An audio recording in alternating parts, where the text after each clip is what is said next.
I'm going to do a quick roll call while we're waiting. If you can just unmute yourself. I know Trisha's on, Andrew Dare, Nancy Welch. See Nancy. I'm here. Gary, did you get on? Yes, ma'am. I'm here. Okay, Thank you. great. Tracy. I'm here. Let's see. Charlotta, I'm here. Selena, Here. Mary. Mary Yes. Mac. Okay, Mary McIntyre's here. Stephen Whitten, Here. Wendy, Here. Jessica, Here. Jennifer, Here. Diane, Here. Nancy, Here. Dr. Cox, Andy Cox, Excuse me. Peggy, Here. Sarah, Here. Scott, Here.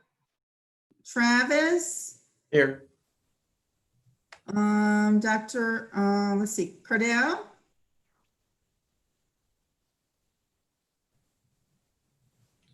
Okay, who did I leave off? Because I'm going through a very. Philip Watt. Here. Philip's here. Okay, great, Philip. Patty, I just now connected. It's Andy Cox. Oh, great, Andy, good. Did we get everyone else? Is anyone here from Senator Peake's office? No.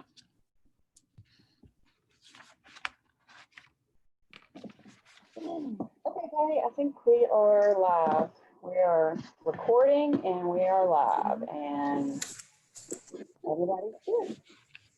Did you get, is Dr. Lewis here, Patty? I know Dr. Osei is. Yes, I'm on the line. Yes. Thank you. Okay, thanks.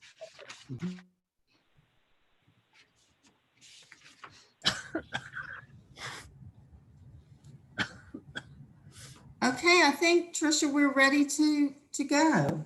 All right. Well, good morning, everyone. It's nice to see you. Welcome back. A few housekeeping notes before I welcome everyone. This meeting is being live streamed and recorded. I want to note, and you received this in the email, but there was a small error in the comment box at the top of the agenda that said the meeting started at 1. It was noted as well on the website at 1 o'clock, but it has been corrected. It is correctly noted in Town Hall. So we just wanted to mention that there was a conflict in the very tiny print, but it has been fixed. I want to welcome everyone. I particularly want to welcome our newest members of the advisory board. They are Philip Watt, who is representing Classroom Teachers Elementary. Dr. Peggy Schimler, who is representing higher education from a private institution. Dr. Andy Cox, who is also representing higher education, but from a public institution. Sarah Gross, who is a parent representative. Dr. Scott Ziegler, who is representing school personnel administrators. Dr. Jessica Jones, who is representing classroom teachers in secondary, career, and technical. She's filling an unexpired term. And Cardell Patillo Jr., I hope I said that right. Cardell, I'm sorry if I didn't, who is representing school board members and is also filling an unexpired term. I also want to welcome back those of you who have been reappointed for a second term. That would be Selena Dickey, representing middle school classroom teachers, Wendy Downey, representing secondary classroom teachers, Nancy Bradley, who is representing citizens at large, and Dr. Travis Burns, representing principals. So welcome to you all. Before we begin, we're going to do a round of introductions, so please bear with me. I am going to work from the membership list and do this in order. So I'm just going to call your name and ask you to introduce yourself and where you're from and what you do before we move on. So I am Tricia Store-Hunt. I am the current chair of ABTEL, and I am the chair of the education department at the University of Richmond, and I represent higher education from a private institution. Dr. Dare. Good morning, everyone. I'm Andrew Dare. I am vice chair of this advisory board. I'm dean of the School of Education at Virginia Commonwealth University, representing public higher education. Thank you. Nancy Welch.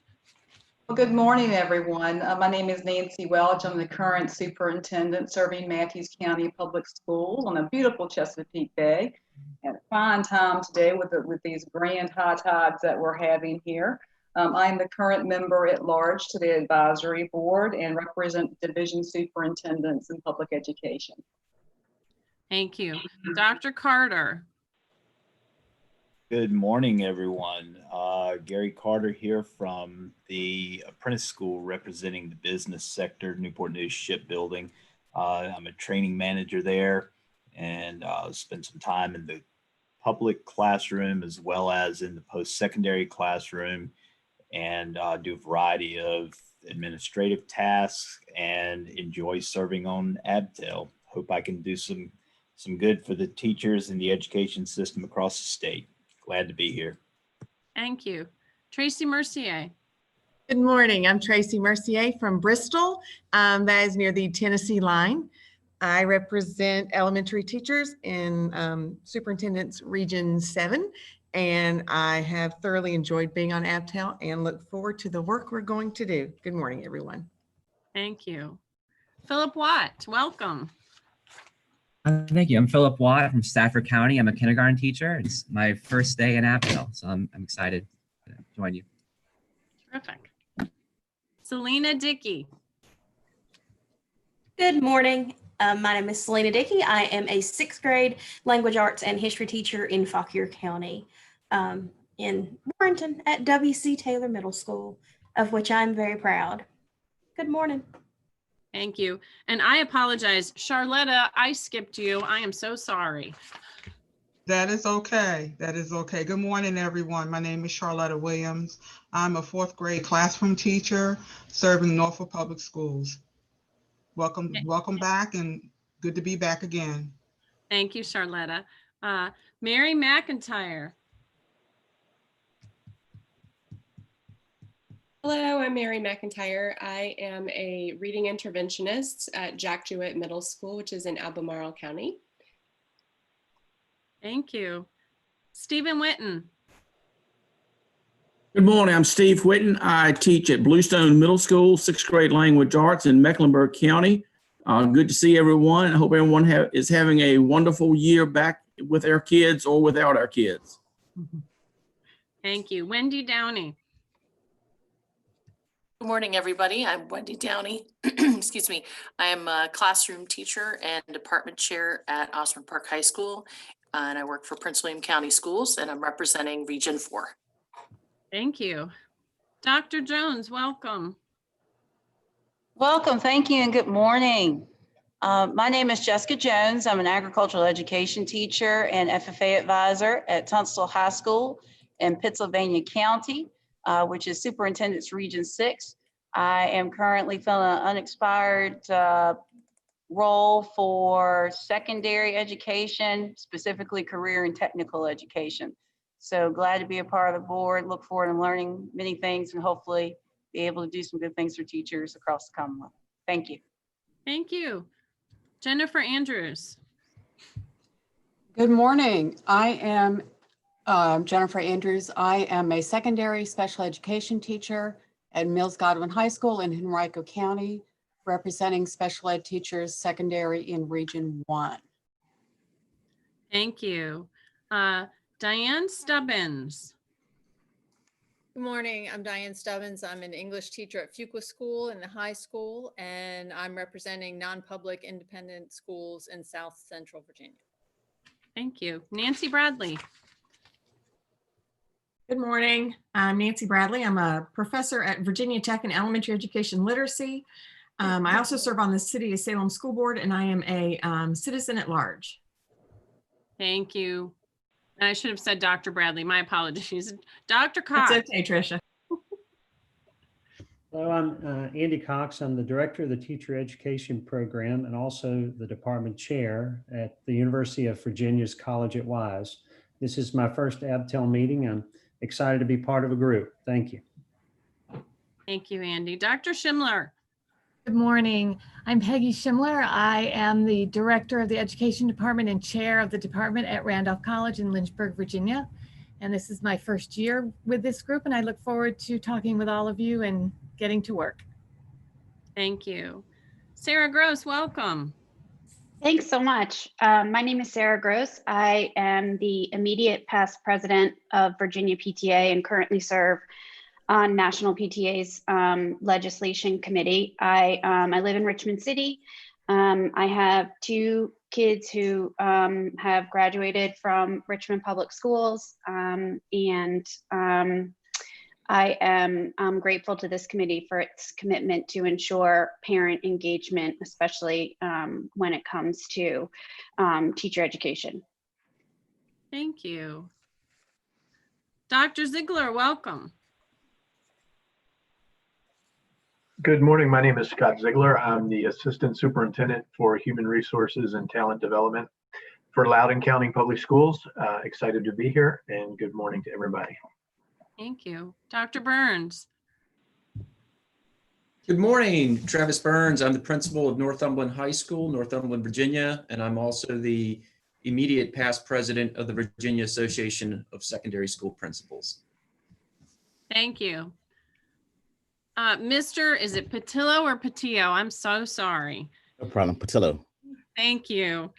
Good morning. My name is Cardell Patillo. I serve as the vice chair of the Portsmouth Public School Board, and I'm also the executive director for the Head Start program for the city of Virginia Beach and serve on the board of directors for the Virginia School Board Association. I'm happy to be a part of the group this morning. Thank you. I also, earlier in my welcome, forgot to welcome Maggie Clemens, who is the new Director of Licensure and School Leadership. She is not unfamiliar to the Department of Education. Maggie, we want to welcome you. Will you introduce yourself? Good morning, committee. I'm glad to be here. I am the new director. I've been in my position for a little over 2 months now, so still getting my feet wet, but I've been at the department for about 2 years. I have almost 15 years, maybe a little bit more experience in education, so I'm excited to be working with you on this side of it now. Good morning, everybody. Thank you. Tara?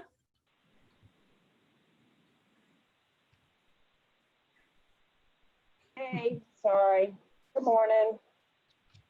How are you guys? I'm the director of teacher education and Patty Pitshop, and this is my 3rd year. So I think I started my first ABTEL meeting was September 2 years ago. So sorry for the technical difficulties. And I have 3 boys downstairs, so we're all fighting over internet right now. So such is life. Good morning. Thank you. Dr. Osei. Good morning, everyone. Dr. Osei here with State Council of Higher Education for Virginia, Associate Director, and oversee in the Academic Affairs Unit and oversee program approvals and other items that the institutions present to SHED for approval. Thank you. Dr. Lewis. Good morning, everybody. I'm Dan Lewis, Director of Educational Programs and Policy for the Virginia Community College System. Thank you. Patty. Good morning. I'm Patty Pitts. I'm the Assistant Superintendent for Teacher Education and Licensure. And I do want to express my apologies for this morning and thank Tara for all her quick work. And we also have Kevin Foster on, who's helping us with technology. So we appreciate your bearing with us as we got started a little bit late, but we're still trying to navigate all this technology since the pandemic. But thank you, and thank you, Tricia, for your leadership. Thank you. Have I missed anyone? I think we. Nancy Walsh. I don't think. Good morning. I'm Nancy Walsh. I'm at the Department of Education. I work with Patty. I am the Director for Professional Practices. My office works on cases that involve actions against licenses, such as revocation or suspension. I have been at the department for 8 years. I've been to some ABTEL meetings over the years, and I know many of you from my work at the department. And I look forward to being part of the meeting today and providing some information on some of the regulatory revisions that the committee will address. Thank you, Nancy. I'm sorry for missing you earlier. Yeah, that's fine. All right, well, thank you for that. You were sent a copy of the agenda, so we need a motion to approve. So moved, Gary Carter. Second, Nancy Bradley. Thank you, Nancy. All those in favor of approving the agenda? No, do I need to do this individually, Patty? Sorry for this. Probably do, since it's a public meeting, yes. And Yes, we it- don't, yeah. All right, so when I call your name, please state your response. Andrew Dare, Yay. Nancy Welch, Yay. Gary Carter, Aye. Tracy Mercier, Yes. Philip Watt, Yes. Charlotta Williams, Yes. Selena Dickey, Yes. Mary McIntyre, Yes. Steve Whitten, Yes. Wendy Downey, Yes. Jessica Jones, Aye. Jennifer Andrews, Yes. Diane Stubbins, Yes. Nancy Bradley, Aye. Andy Cox, Aye. Peggy Schimler, Aye. Sarah Gross, Aye. Scott Ziegler, Yes. Travis Burns, Yes. Cardell Patillo, Yes. and I vote yes as well. Thank you for that. You also received a copy of the minutes from our last meeting on June. I don't have the date in front of me. Let me pull that up. Tara, do you know the date? Was it June 20th? 4th. June 4th. Thank you. So we need a motion to approve the minutes or any corrections, changes. Trish. Yes. So Jennifer Andrews, Yes. the correction I would make is, oh, sorry, I need to get back to the thing. There was a conflict between the time. And the wrong file is coming up, I'm sorry. So one place it says, this actually is right. So 1 PM, never mind, we're good. You're good? Okay. Yeah. Any notices? So is there a motion to approve the minutes as written? I move to approve the minutes as written, Jennifer Andrews. Jennifer moves approval. Is there a second? Second. I'll second that, Nancy Welch. Nancy Welch, thank you. On to the vote. Andrew Dare, Yes. Nancy Welch, Yes. Gary Carter, Abstain. I was not in attendance. thank you. Tracy Mercier, Yes. Philip Watt, I wasn't in attendance. Do I abstain?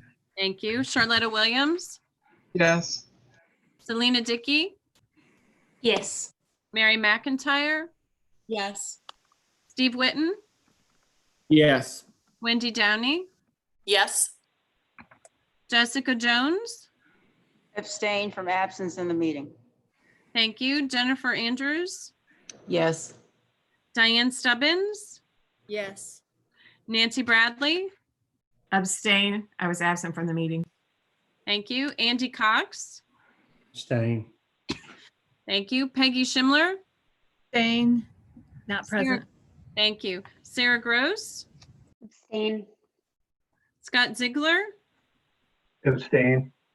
Travis Burns, Yes. Cardell Patillo, Abstain. and I vote yes. Thank you all for the approval of the minutes.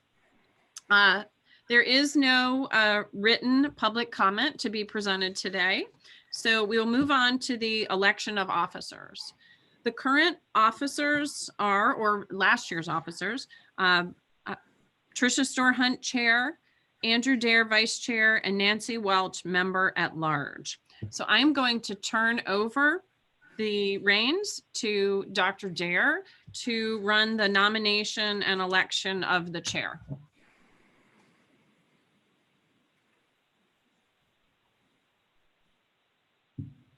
Thank you, Tricia.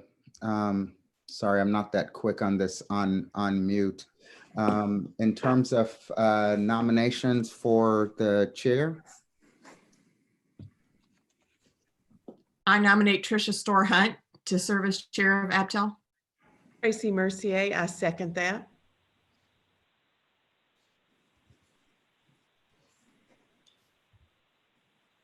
any other nominations?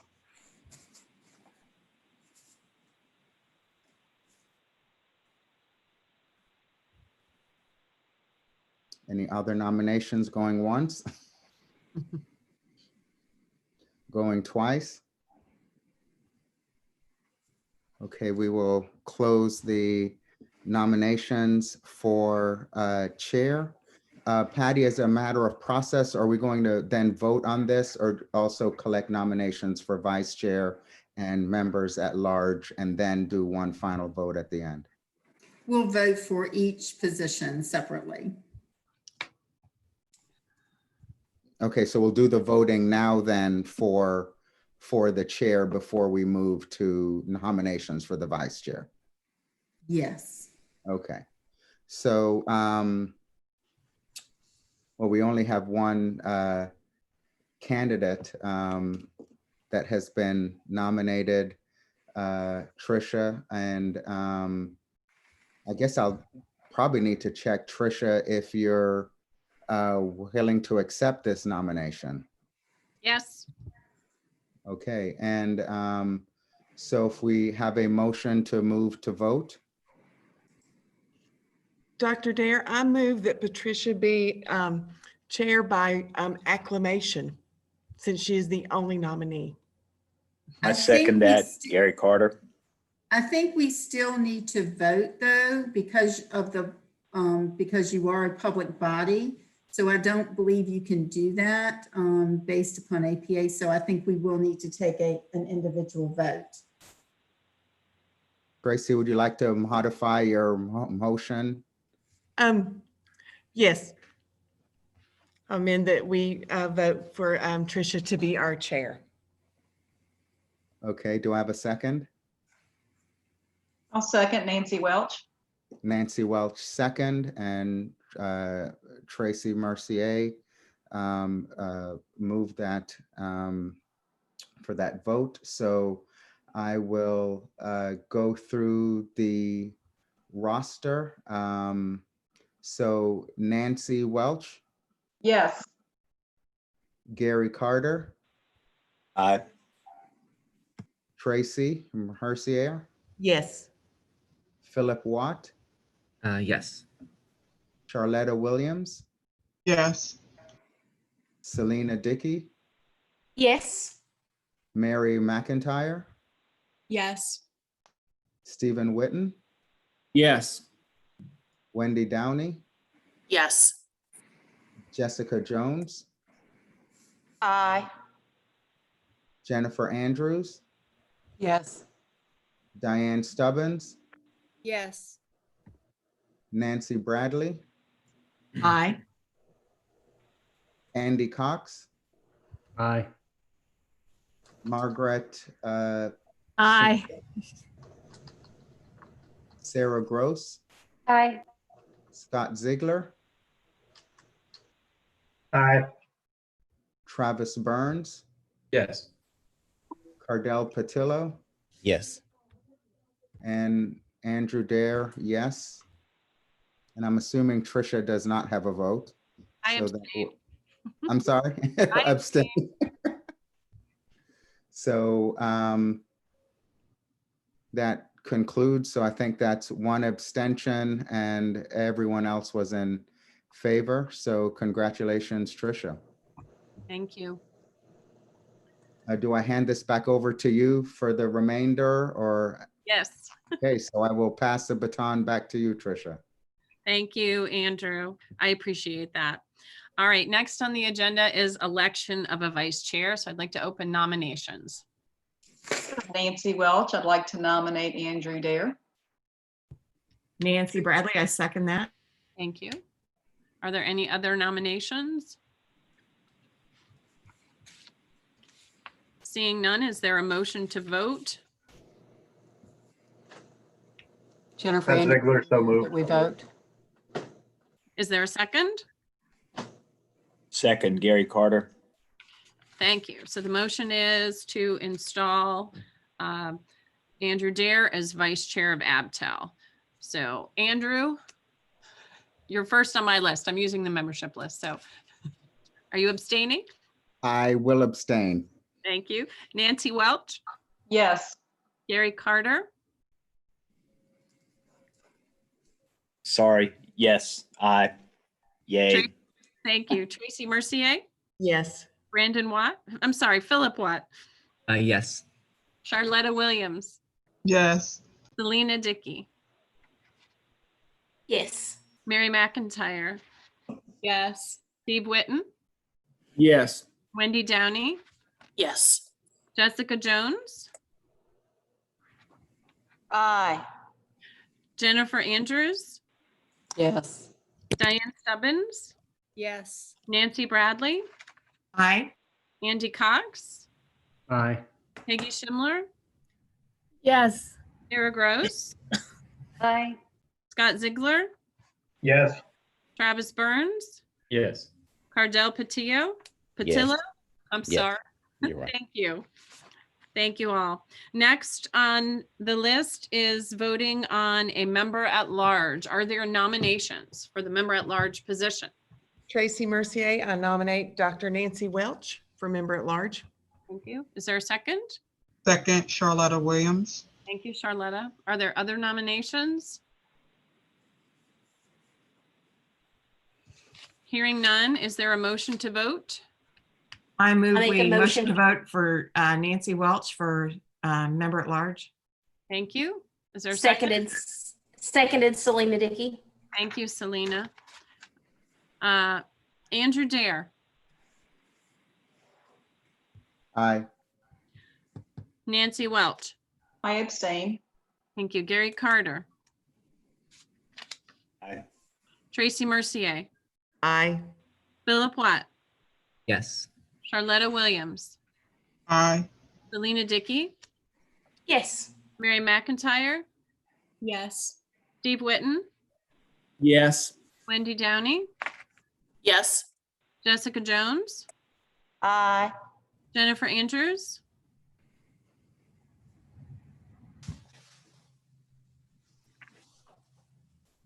Aye.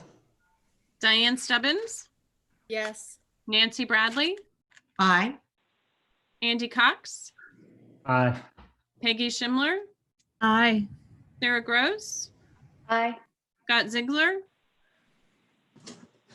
Aye. Travis Burns, Yes. Cardell Patillo, Yes. and I vote yes. Tara, I failed to vote for Dr. Dare, so you probably just need to make a note of that in the last round. Thank you all. Yeah. Yes, Tricia, this is Patty. yes. Who made the motion, nominated Nancy for that last position? Nancy Bradley did. Okay, I just want to make sure I got that in my notes. Okay, thank you. All right, thank you all. The appointment of chairs to the Teacher Education Committee and the Licensure Committee will be made at the next meeting. So I turn it over to Patty to review the statutory requirements for ABTEL and our operational procedures. Good morning. I certainly want to welcome all our new ABTEL members. As you are aware, the Advisory Board on Teacher Education and Licensure is codified. It is an advisory board to the Virginia Board of Education. And the ABTEL does not have the authority to make final policy decisions. However, it does make recommendations to the Board of Education. These recommendations are extremely important to the Board of Education because you represent many areas of education across Virginia. So they take your recommendations extremely seriously. Today, you will be voting on one item, item 1, and that recommendation will go to the board, and then there will be discussion on 2 additional items today. You represent not only yourself, but you represent those from the organizations or the groups of individuals for whom you were selected. For example, if you are a teacher, you represent all classroom teachers, elementary, middle, secondary. If you are a business representative, you are representing the business community. And so we hope that when you leave the meeting, that you're taking information to your colleagues and asking for their advice and their feedback so that you can come back to ABTEL and report that information. We do have 4 individuals from higher education. I go to their meetings, VACTE and ATE Virginia, and when they have their meetings, they report and talk about what ABTEL did. So whatever organization you represent, we hope that you will share ABTEL's information to them and also work with your colleagues. So we want to thank you for your work. All the recommendations that you will submit to the Board of Education do pertain to teacher education and licensure, or any items that the Board of Education may possibly ask you for your opinion. So you will see that our agendas change from each month. We're sorry that we have to meet like this. We've always enjoyed meeting together. This is not the best way for us to meet, certainly evidenced by our technology issues at the beginning of the meeting. But we are appreciative of your commitment to the advisory board. You know, when we do meet in person, we will go over with the new individuals expense vouchers, because we will pay your travel. But of course, that's not an issue now since we are meeting virtually. I will tell you that in November, we will definitely be meeting virtually. We will not convene. The Department of Education is not convening groups until at least January of 2021. So we will have to see what the new year brings, but at this point we will continue to meet virtually. So I'm gonna turn it back over to Tricia, and I want to congratulate you and Andrew and Nancy. Y'all have been exemplary officers for ABTEL, and I do appreciate all your work to keep the process moving. So thanks and congratulations. Thank you so much, Patty. All right, we are on to item 1 of the agenda, which is recommendations to approve new endorsement programs, and I'm turning it over to Tara. Good morning, everybody. And I continue to have technology issues. You know, I guess when you have lots of folks vying for internet, and I live in Nottoway County, so internet is, we don't get the high speed DSL, CenturyLink. We have to have, I don't even know what we've got, to be honest, but I'm using my phone. So of course, I'd much rather be in person. First and foremost, welcome to the new members of ABTEL. And congratulations to those of you that were just appointed as officers, Tricia and Dr. Dare, and but all the new ABTEL members. I look forward to working with you guys this year, and several of you I already know very well. But we'll just jump right into this. Every year in May, we put an all call out for new endorsement requests. So our regulations governing the review and approval of education programs in Virginia, which all of our college folks are very familiar with, they are the regulations that prescribe specific competencies that colleges must meet in order to have an approved program. So, biology, chemistry, elementary ed, special education.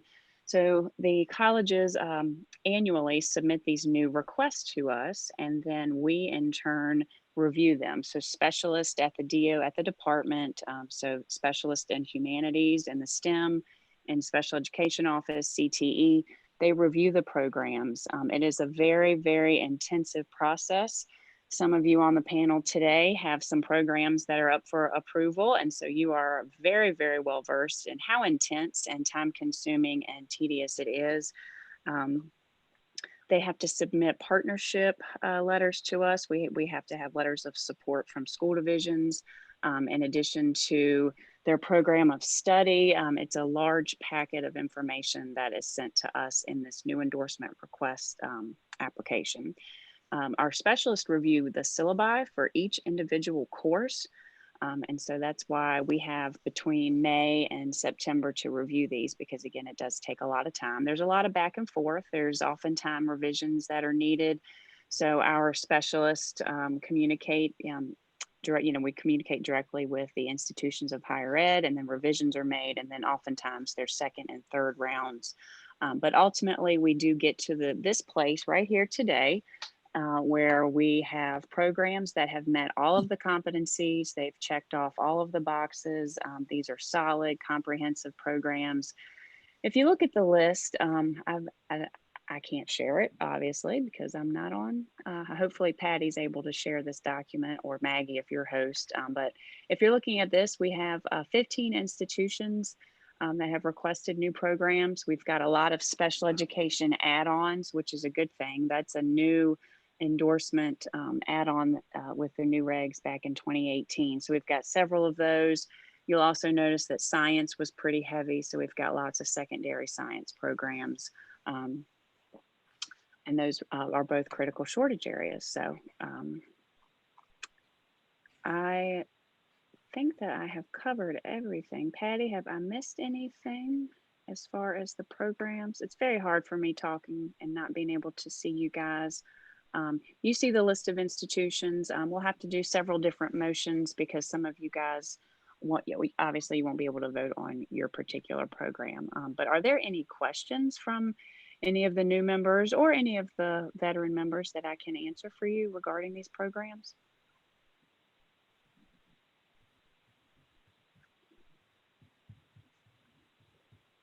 Okay, well, hearing none, I present these to you guys so that you guys can make a recommendation for approval so that we can take this to our Board of Education meeting next month. Thank you, Tara.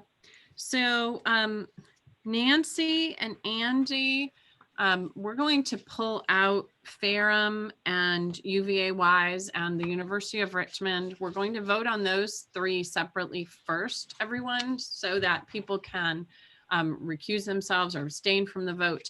And then we will vote on the remaining schools as a block, if that works for you. All right. Trisha, I'm no longer at Ferrum. Does that make any difference, or is it just because I have a connection to Ferrum? I think, Nancy, because it's not so far in the distant past, we thought for the sake of appearances right now, it's probably better to do it this way. Is that all right? That works. Okay. And Trisha? Right. Yes, ma'am. Trisha, this is Patty. We may want to ask ABTEL members, since we do have some new members, and let me just explain what we're doing here. Because you are voting on approval of college and university programs, those individuals who work at those colleges or have some connection should not be voting to approve their own programs. Since we do have some new ABTEL members and we're not sure whether any of you may be adjunct instructors or faculty are connected in some way on a board with a college or university. You may have attended the college, but we're talking about present time. So I want to ask the question, other than those 3 colleges that we've noted, are there any other conflicts? Because we need to pull those colleges out and vote for those separately. Thank you, Patty. Patty, I have a question. So what if you are in a consortium with the other institutes, like an institution that's on the list? Are you on a consortium, Peggy? Yes. Which institution is that? So it would be Sweetbriar and University of Oh. Lynchburg and Randolph are in a consortium together. I think you have to, I'm not an attorney, so I'm not equipped to give you legal advice. I think you have to make a decision whether you feel comfortable voting for those programs. If you had any input into those programs, or you are offering any of the courses as part of the consortium, that would be an issue. But just by virtue of being in a partnership consortium, I'm not so sure that would qualify, but I would feel uncomfortable if you had any input in the programs, offering in any of the courses, or had discussions with those institutions about their new programs. All right, thank you for the clarification.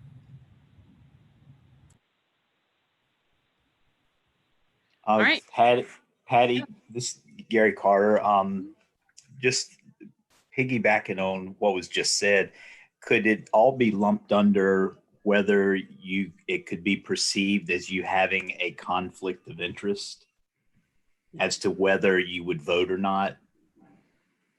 That is correct. The conflict of interest would be the issue that we are concerned about, yes. Or any appearance. Sometimes our council has, indicated that even though for some it might not be viewed as a conflict of interest, if you feel uncomfortable because of any connections with that institution or the vote, then it's better to recuse yourself than to vote in those circumstances. Right. So basically err on the side of caution.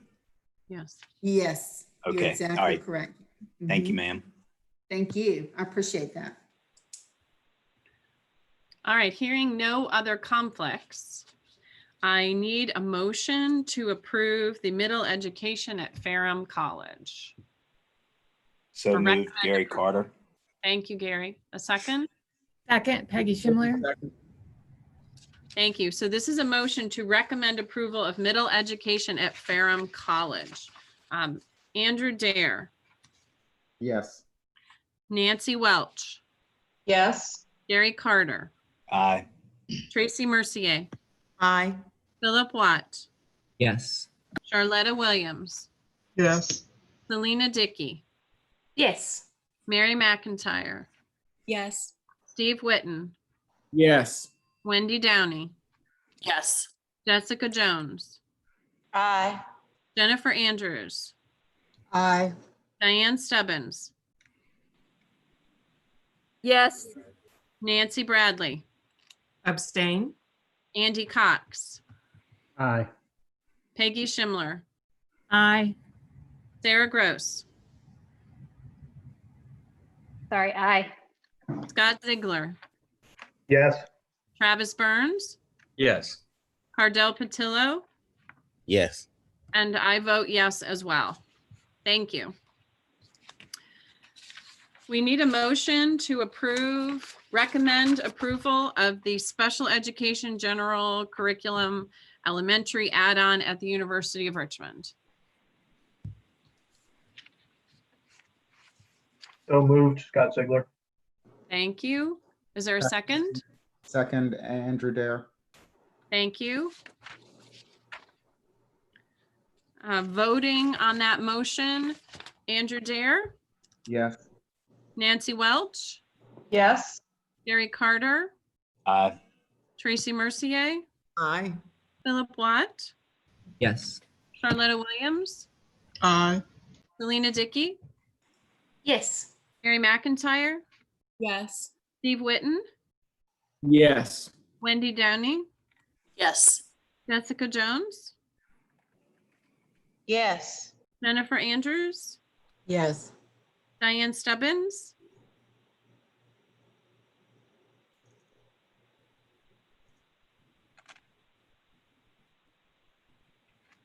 Diane Stubbins.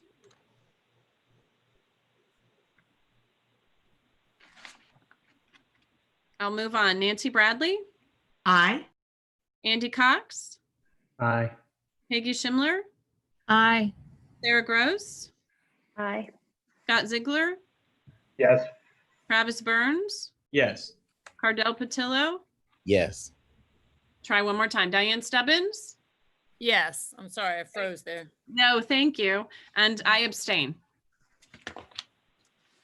We now need a motion to approve the engineering endorsement at University of Virginia's College at Wise. So moved, Gary Carter. Second, Nancy Welch. Second, Nancy Welch. Thank you. We move to vote. Andrew Dare, Yes. Nancy Welch, Yes. Gary Carter, Aye. Tracy Mercier, Aye. Philip Watt, Yes. Charlotta Williams, Yes. Selena Dickey, Yes. Mary McIntyre, Yes. Steve Witten, Yes. Wendy Downey, Yes. Jessica Jones, Aye. Jennifer Andrews, Aye. Diane Stubbins, Yes. Nancy Bradley, Aye. Andy Cox. Recusal. Thank you. Peggy Schimler, Aye. Sarah Gross, Aye. Scott Ziegler, Aye. Travis Burns, Aye. Cardell Patillo, Yes. and I vote yes as well. Thank you. I need one last motion to approve the remaining, recommend approval of the remaining programs at Bluefield College, Eastern Mennonite University, Emory and Henry College, George Mason University, Liberty University, Randolph-Macon College, Roanoke College, Sweetbriar College, the University of Mary Washington, the University of Virginia, Virginia Union University, and William and Mary. So moved, Nancy Welch. That was a lot of people. Pick a Nancy. Yeah, which Nancy wants to be first? Nancy Bradley made the motion. Nancy. Okay. And the second? And Welsh, second. Second. Welch will second. Thank you. Okay, on to the Tricia, vote. Tricia, Andrew can I Dare. ask a question? Yes, I'm sorry. Go ahead. We've kind of grouped everybody together, and Yes. I'm certainly a part of UVA. So does that mean I need to recuse my vote too, because we're including UVA in all those? Patty, I'll look to you for guidance on that. Should we vote separately? I think you need to take UVA out and let's vote separately. Yes.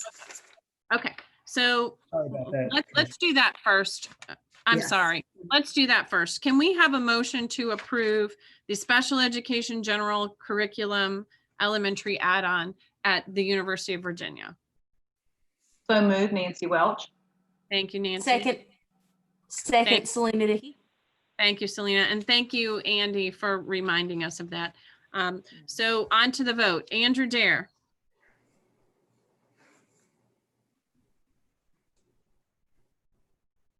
Yes. Sorry, it didn't come through. thank you. Nancy Welch, Yes.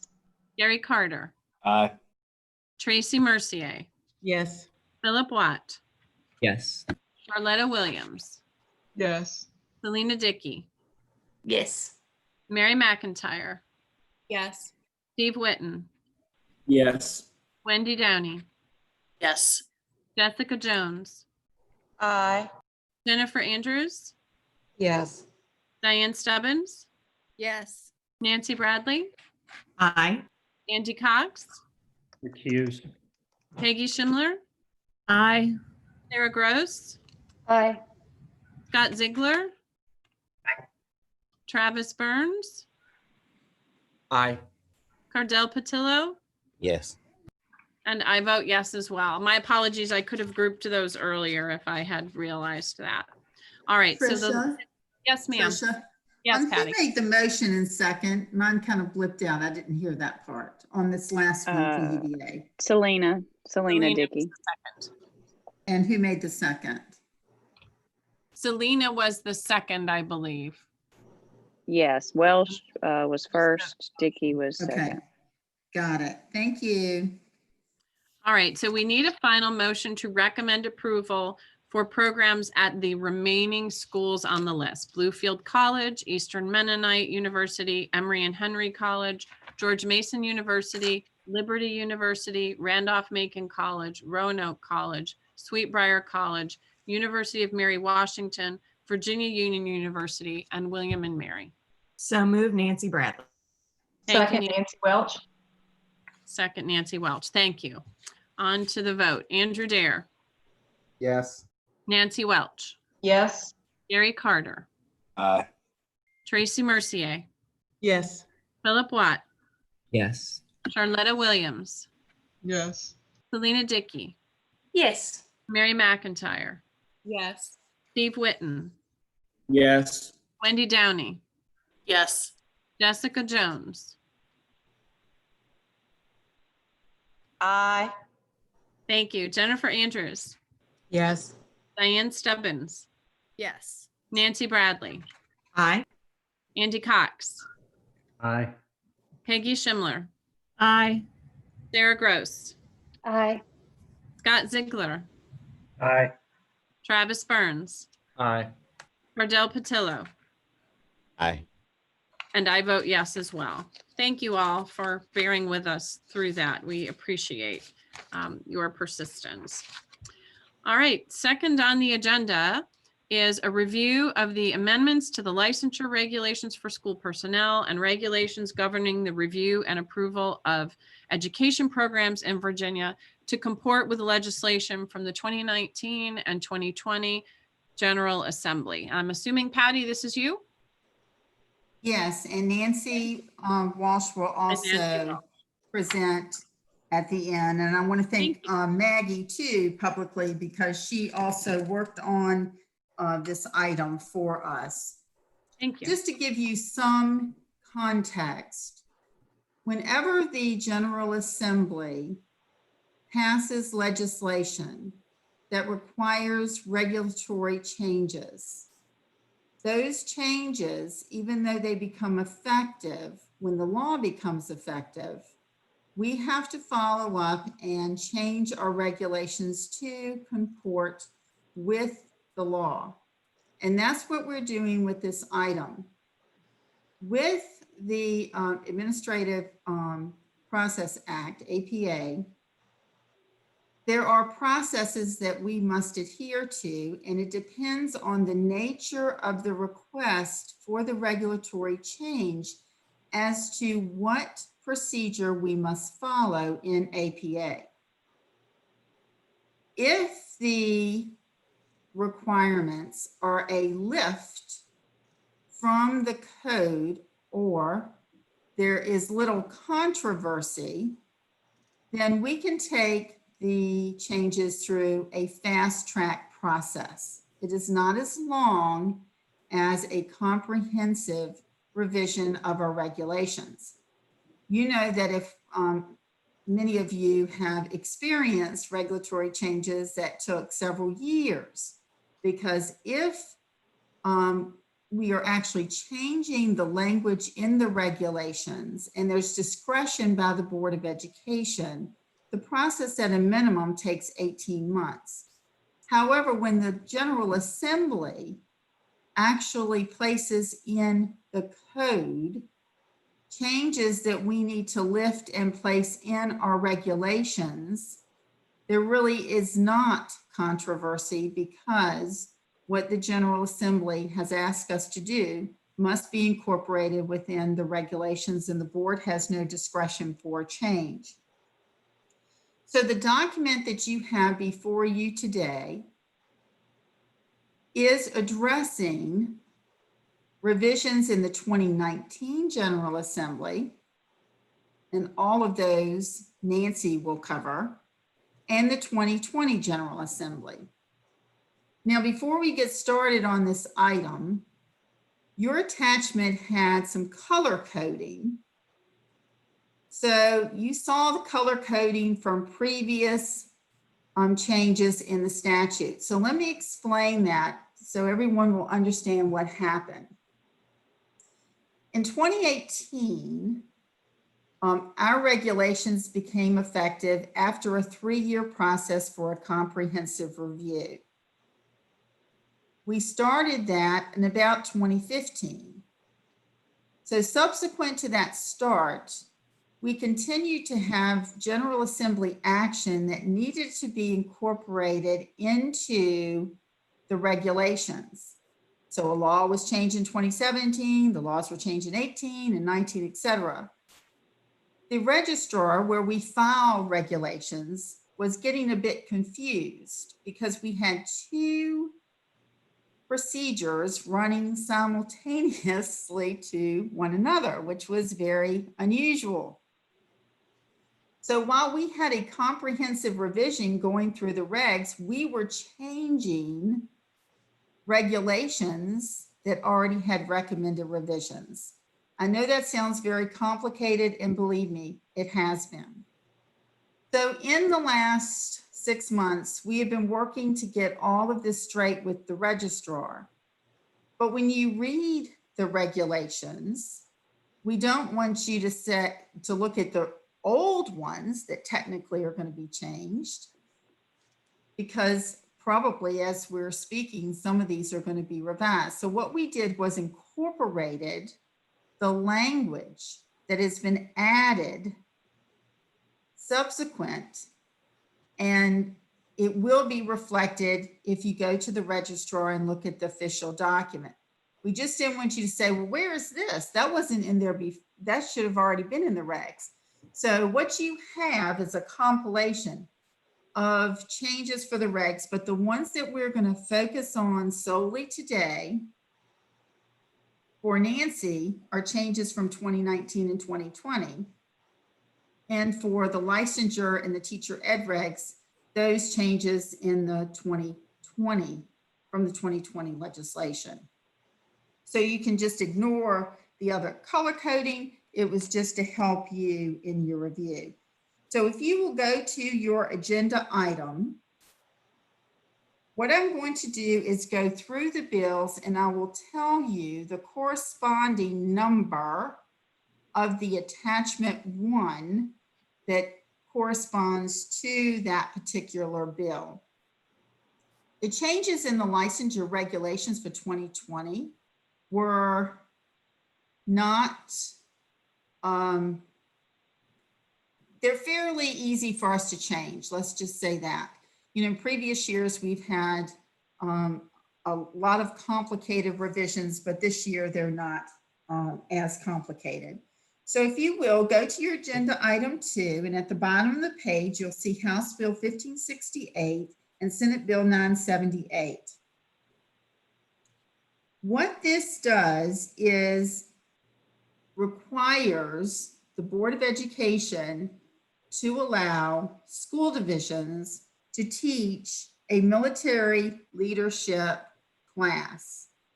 This was prompted primarily by one school division, and the bill did pass by the General Assembly.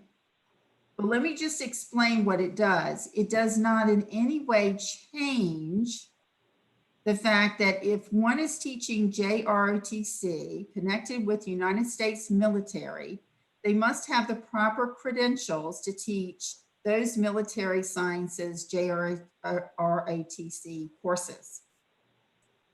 What this does is addressed an issue in one school division that wanted to teach leadership skills, but the classes are not connected to the military. So by recommendation of a division superintendent, someone who holds a license may teach these leadership classes. It's an elective, not connected to the United States military in any way. Any questions on that before I go to the next bill? Okay, moving on to page 2, House Bill 1613.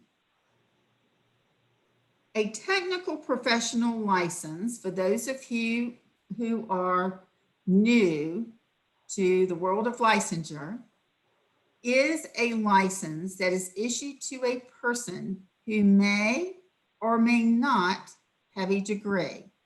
Is typically issued in areas such as military science, auto mechanics, nursing. There are technical areas in which a person may or may not have a degree. Our degree licenses are the collegiate professional and the postgraduate professional, and pupil personnel, division superintendent, et cetera. This is the only license type in which someone may not have a baccalaureate degree and can acquire in Virginia. These individuals who are seeking a technical professional license do not take the assessments that individuals do for the collegiate professional or postgraduate professional teaching license. They also take fewer professional studies courses than other teachers are required to teach. They take 9 semester hours of coursework. If it's in a CTE area, they must have industry credential, and they must have a year of successful experience. So what this bill does is allowing an individual who's completed an intensive job-embedded 3-year program of professional development in lieu of the 9 semester hours of professional studies. As you will recall, our regulations already give an option for a school division to submit an alternate plan, and we've had a couple school divisions do that, one specifically for individuals seeking a technical professional license. So that is what this particular bill does, and the text that was lifted and placed in the proposed regs appears on page 11. Any questions? Yes, Patty, this is Gary Carter. Hi, Gary.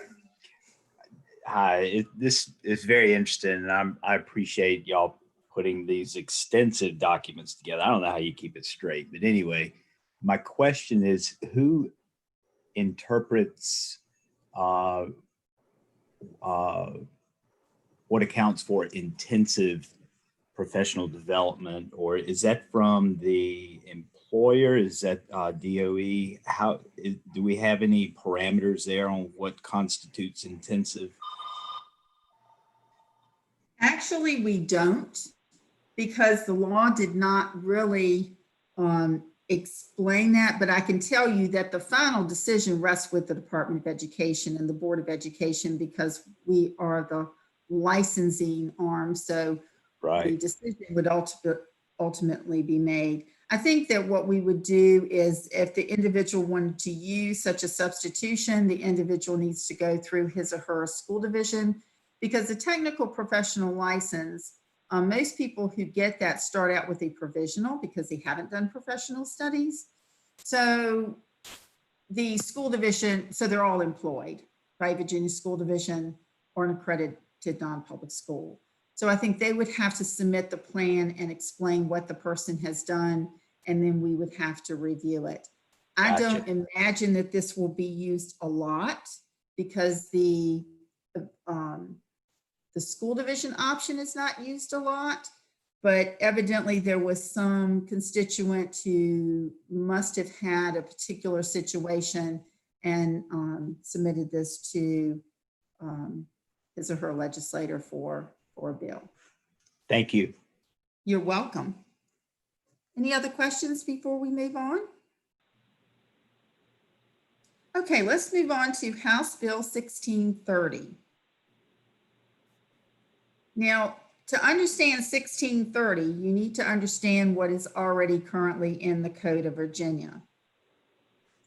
In the Code of Virginia, it allows a division superintendent to request a renewable license for an individual who has met certain criteria who has not passed their licensing assessments. So a division superintendent can make a request on behalf of an employee, a teacher, who has not met their licensure assessments and can request the provisional license to be changed to a renewable license if certain conditions are met. And I want to explain what they are currently. The individual must have taken all their tests, but obviously, if this is being considered, they did not pass all of them. They must have met all other requirements for licensure. You know, all their endorsement requirements, all the professional studies requirements, everything else must have been met. They must have had successful teaching experience for each of the years that they have held the provisional license. And what the code had previously said was that these submissions can only be received by the department for processing if the license was going to expire within 3 months. Only the division superintendent can sign the form, no one else. The code is very clear that a division superintendent has to make this request. What House Bill 1630 is doing is allowing to stretch that period from 3 months to 6 months and adding one additional condition. If the superintendent wants to request at the end of the 3-year provisional license period, instead of the 3 months, they can request it within 6 months if there's been a satisfactory mid-year performance review for that 3rd year. So all this is doing is extending from 3 months to 6 months and adding an additional condition on which a superintendent may make this request. Any questions on that? The language is reflected on page 5 of the attachment. Okay, let's move on to House Bill 1469 and Senate Bill 680. And I will give you the context with this and then indicate the change, because this is just an addition to an extension clause that has been in the code. In the past few years, a division superintendent can request an extension on a provisional license under certain conditions. And those conditions are that the individual must have a satisfactory performance evaluation for each year of the provisional license, and the request must come from a division superintendent. Prior to that law, the only extension allowed by the code for a provisional license was if an individual was deployed by the military. And that is still the case. So if an individual is deployed by the military for any of the years of the provisional license, an additional year will be added to the provisional license. What this is doing is to extend beyond division superintendents, but it's going to allow a teacher who's employed in a school for students with disabilities. That director of that school can also request an extension of the provisional license. As you know, that there are schools for students with disabilities that are even licensed by the board, and they could not request the extension of the provisional license. So this is expanding that criteria. Any questions? That language is reflected on page 4 of your attachment 1. Okay, and the last one in my section is House Bill 894. And you can see the language on page 12 of the agenda item. Now, this was really interesting, and Tara did a lot of work with our colleges and universities because there was a lot of confusion.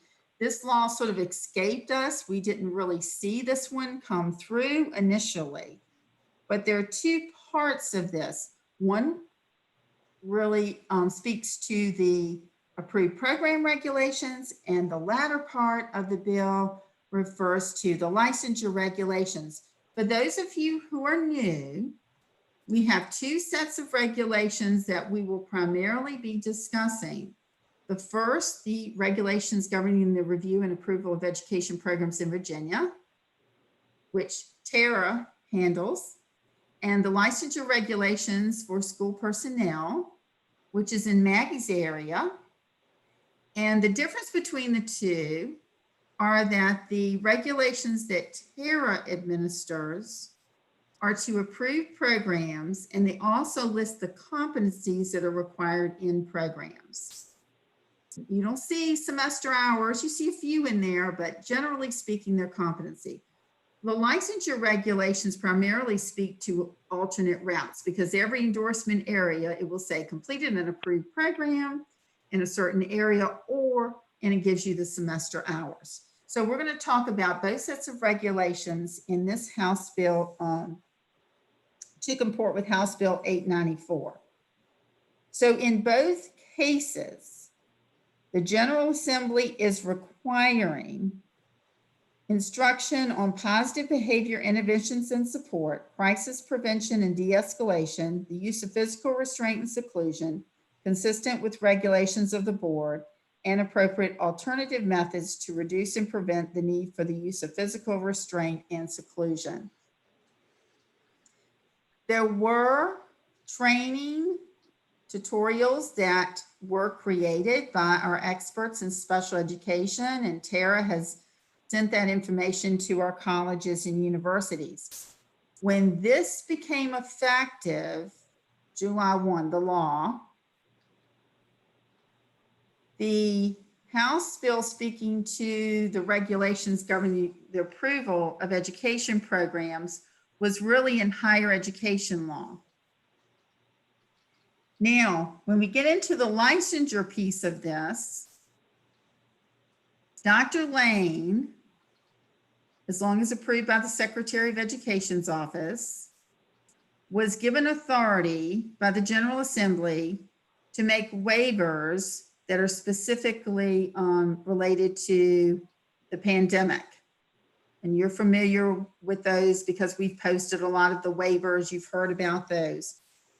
So we could, in this case, allow for a little delay for individuals seeking initial licensure to meet this requirement, and the delay is until 2021, January.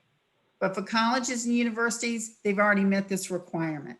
They've already incorporated it within their programs, and we already have the trainings available. And you will see on page 12 of the agenda, of this agenda item, not of the attachment of this agenda item, the language that will be incorporated in the approved program regs. And on page 8 of the attachment 1, you will see this requirement incorporated into the licensure regulations, and this is for individuals seeking initial licensure. Those are the changes in the approved program regs and the licensure regs that I'm presenting to you today, not asking for you to vote, because it's really, we want to tell the board that you've reviewed these and you understand them, but it's really not at anyone's discretion because these are already codified. But I am going to now turn it over to Nancy Walsh. As Nancy said earlier, she works with cases involving misconduct of teachers and investigations. And in 2019 and 2020, there were changes in the code referencing reprimands, but I'm not going to steal her thunder. Nancy, I'm going to let you take it away from here. Very good. Good morning, everyone. Again, I'm Nancy Walsh. I'm the Director for Professional Practices. As Patty said, I'm going to review for you certain statutory changes from 2019 and 2020 that relate to written reprimand. Before I do that, I would like to just very briefly, especially for those of you who are new to ABTEL, give you a little bit of background and context on this area of professional practices. Part 7 of the licensure regulations. This is the very end of those licensure regulations for school personnel. And in attachment 1 to agenda item 2, part 7 starts on page 21. So this is the section of the licensure regulations that deal with revocation, suspension, cancellation, denial, all the reasons that the Board of Education may take adverse action against a license.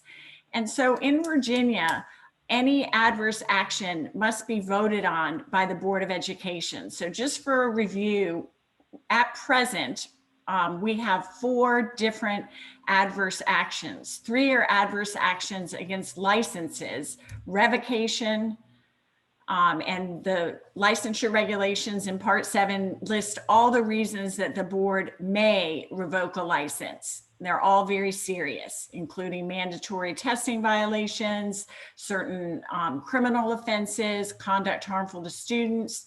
That's the first adverse action that we have under the regulations is revocation. The second is suspension, and that's the withdrawal of a license for a set period of time. And the regulations give reasons that a license may be suspended. So there's a little bit of overlap, but there's a little bit less seriousness for the reasons for suspension. The third adverse action we have now is cancellation. And that's when an individual surrenders his or her license in response to a petition for revocation. And they don't have to go before the board. They're willing to take that adverse action of cancellation. The reasons are the same as those for revocation. So those are adverse actions we have now against licenses. The other adverse action we have now is denial. And that's someone seeking a license that might have a background issue that the board decides to deny a license. So we don't at present have something called written reprimand. And those of you from school divisions, especially who have access to the national, the NASDAQ clearinghouse, the National Association of State Directors of Teacher Education and Certification, those of you who have already started using that clearinghouse may see that other states report reprimands or admonishment of license holders. So that would be kind of a warning when the state decides a matter isn't serious enough to take a license. But in Virginia, we have not until very recently had that type of action available. So that's all by way of background. In addressing some cases, the Board of Education and sometimes license holders themselves may have sought something less serious than the withdrawal of a license, maybe argued that whatever the conduct was, it wasn't so serious that the board should take the license. And so there had been a desire, I think I'm correct in saying, on behalf of the board and some in the community, the teacher community, to have a less serious sanction available. So in 2019, I'm going to now turn you to your agenda item and take you away from this background. In 2019, in your agenda item on page 3, there were 3 laws passed in 2019.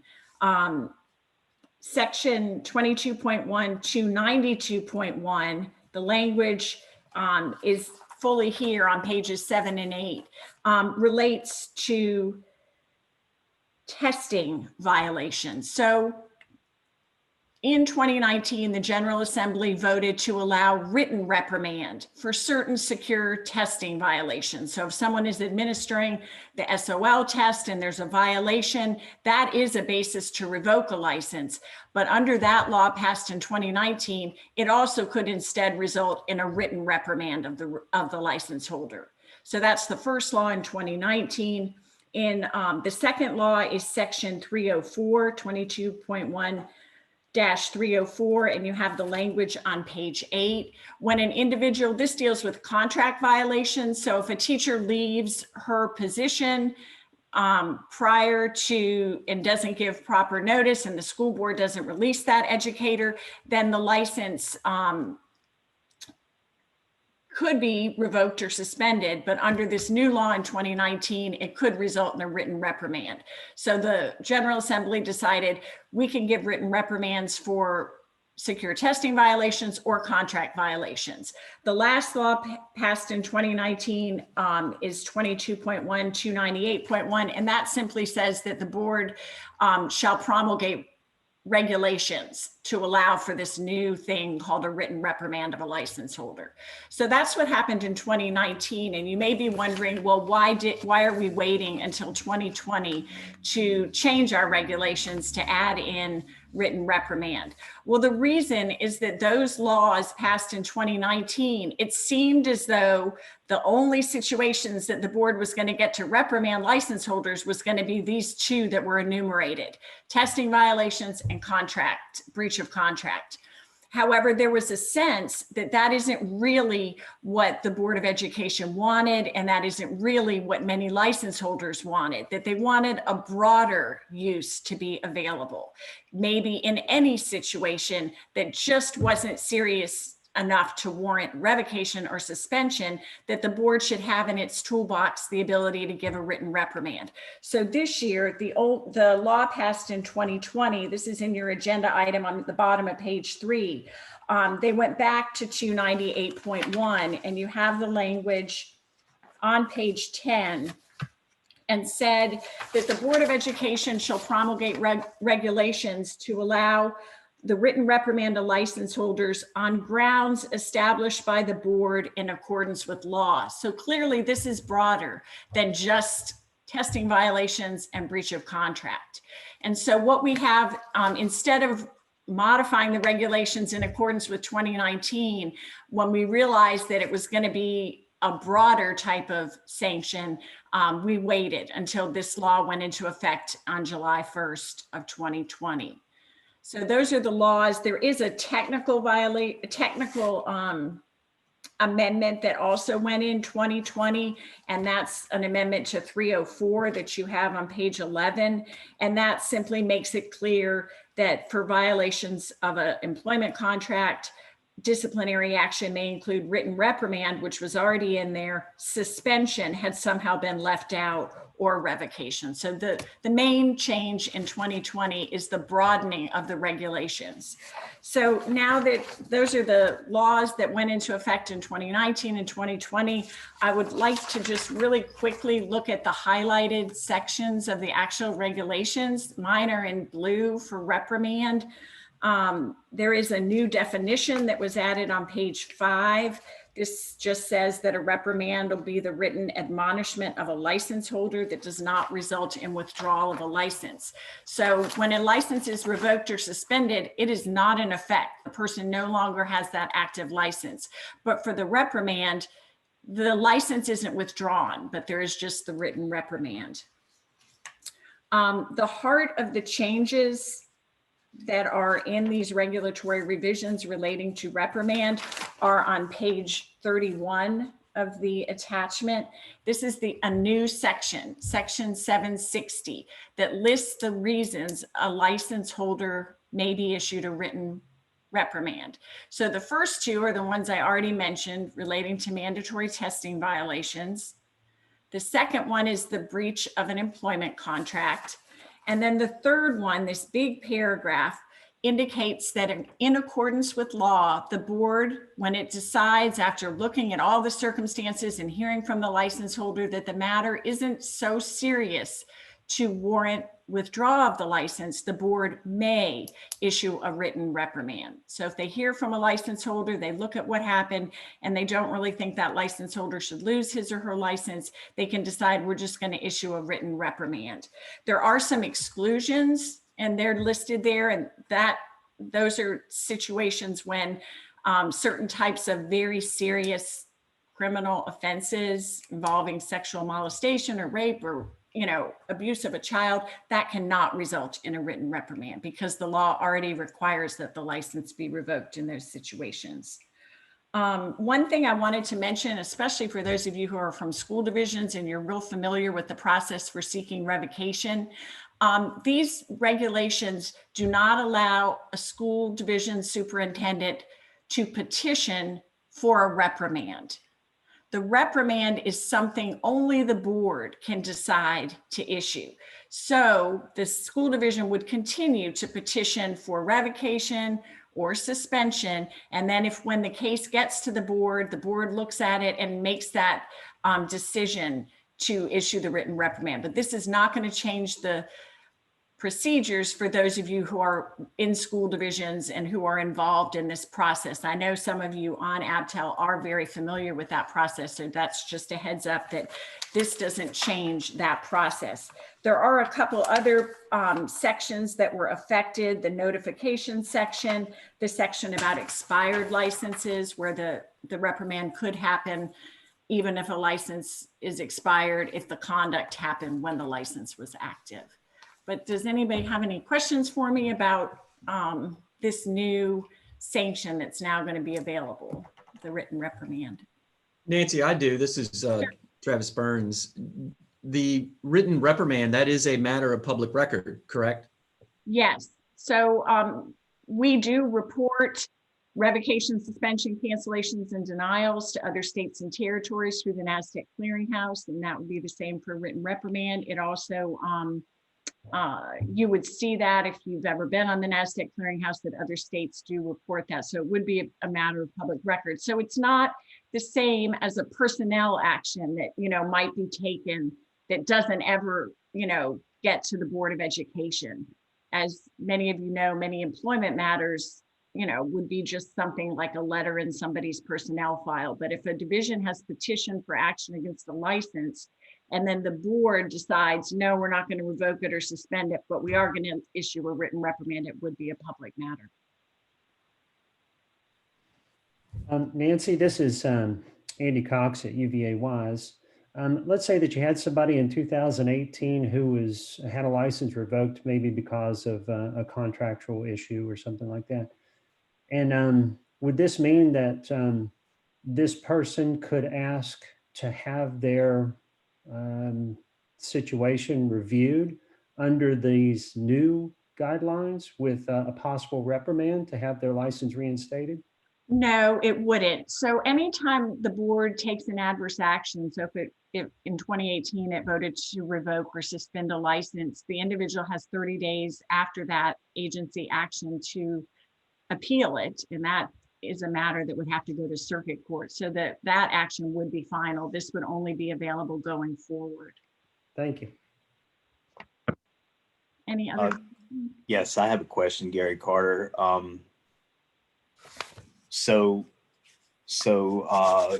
you have a teacher, and it is through whether it's school board action or superintendent petitioning the school board to move that forward.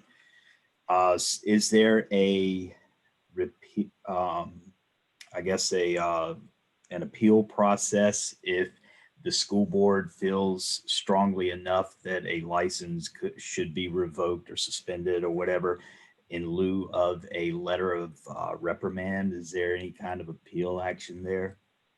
No, how the process works now, and it would continue to work that way, is that the division superintendent petitions, the license holder can participate in that process, and it goes to the local school board. If the local school board recommends action, revocation, or sometimes it might come to the Department of Education with a different recommendation, but if it comes with a recommendation for revocation, it will go forward to the Board of Education with that recommendation.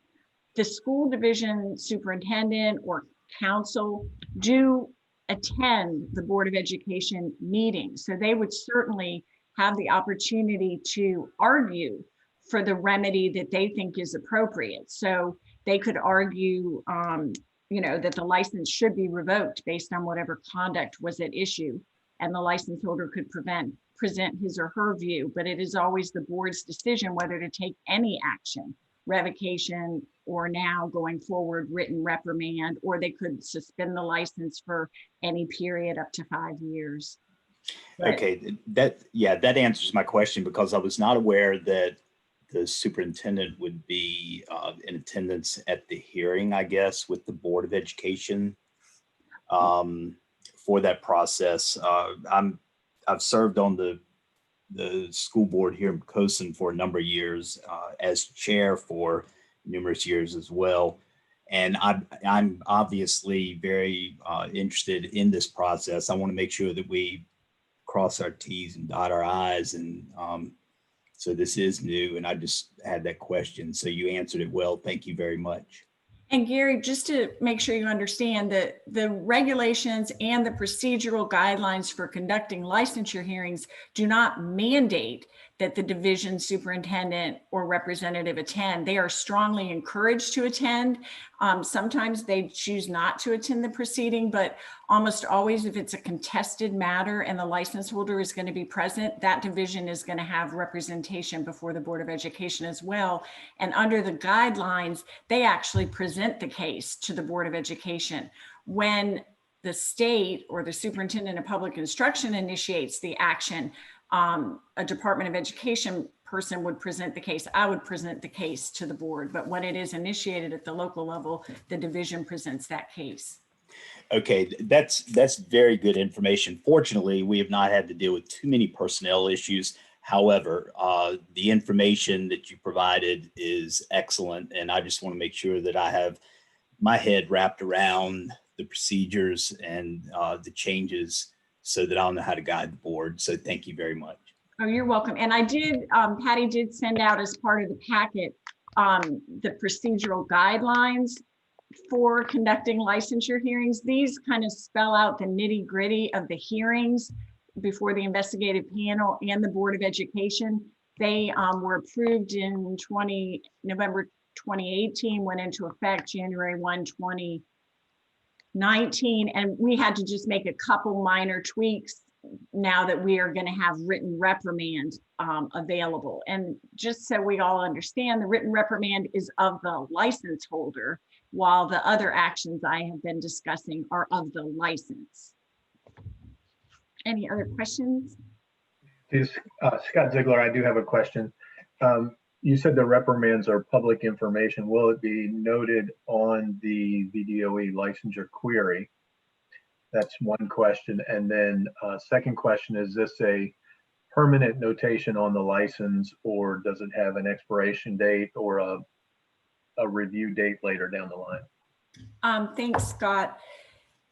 Right now, the adverse actions against licenses, revocation, cancellation, suspension, do not come up on the license query. However, we do have them posted on the licensure page. There is a spreadsheet, an Excel spreadsheet. It's on that very same page as the public query.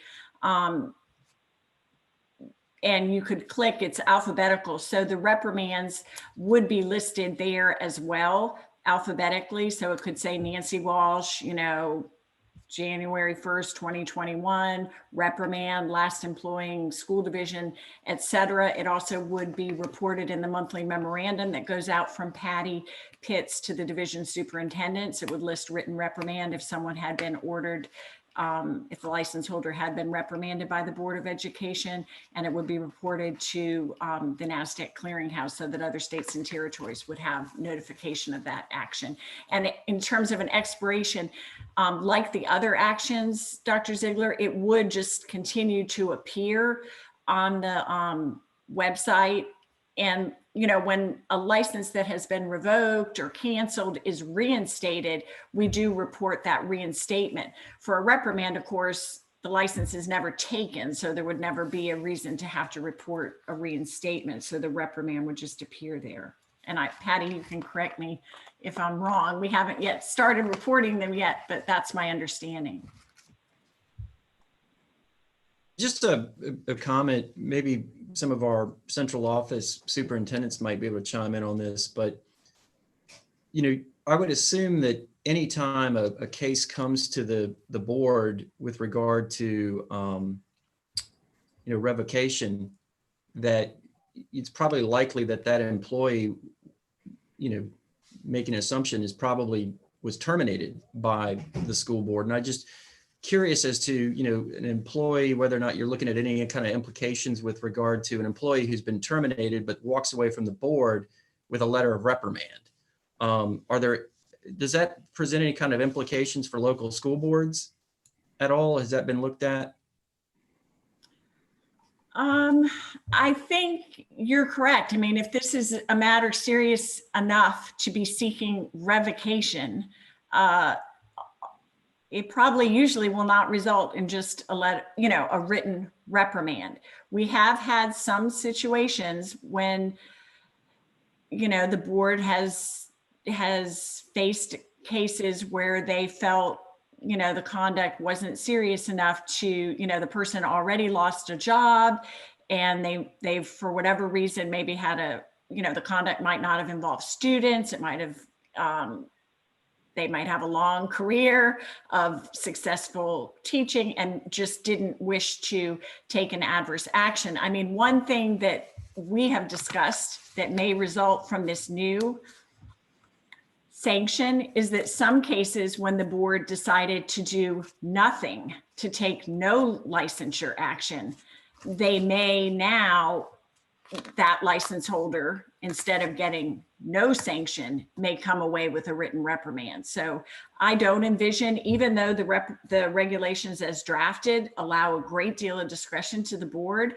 for very serious matters, could result in a written reprimand. I don't envision it. Of course, I'm not the one voting on these decisions, but that's my thought.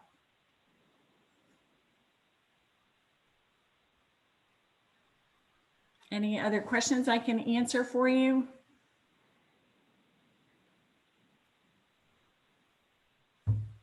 I'll turn it back over to you, Patty. Okay, thank you. This item, as I indicated initially, is for your review. We wanted you to receive the information so you would be aware before it goes to the Board of Education. We feel it's critically important as ABTEL members for you to be informed of the matters related to teacher education and licensure that are going before the board, even if there's no real discretion because these are code changes. But you may get questions about this and certainly want to provide this information to those with whom you represent. And there will be an opportunity for individuals to comment to the state board as well. So I'm going to turn it back over to you, Tricia. Thank you, Patty. Should we take a break or should we press on? I'm looking at the clock, so I'm just wondering what you think. A break would be great.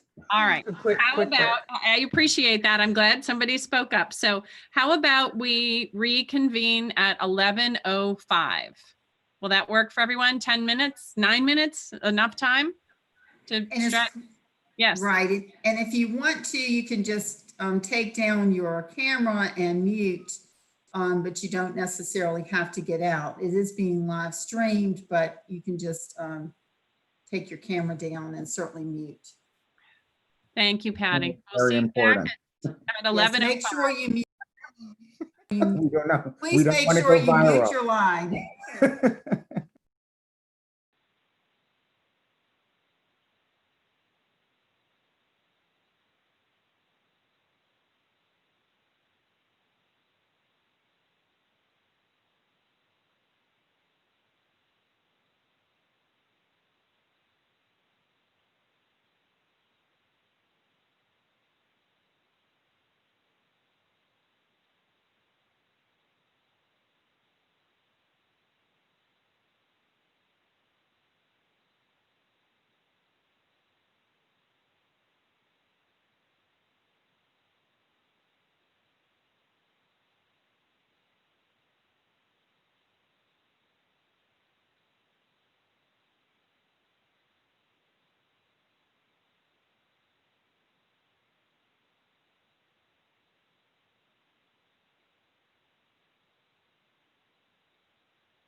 Welcome back, everyone.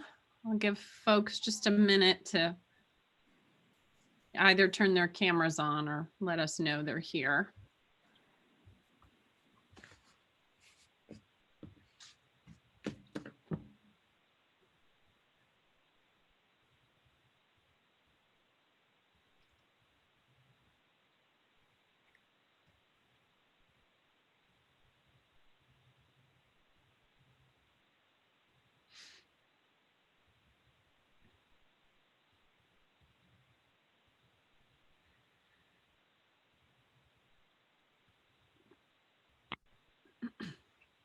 Thank you all for returning so promptly. I appreciated the time to take a quick break, so thank you for that.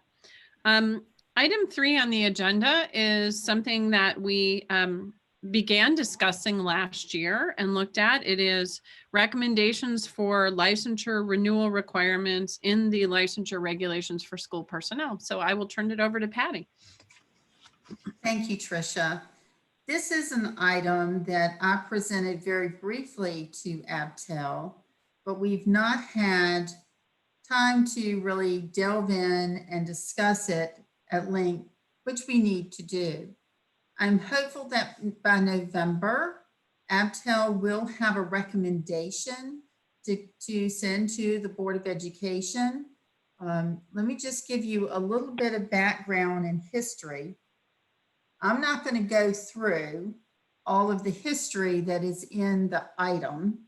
I did that the last time we met, and I'm hopeful that everybody has kind of reviewed that.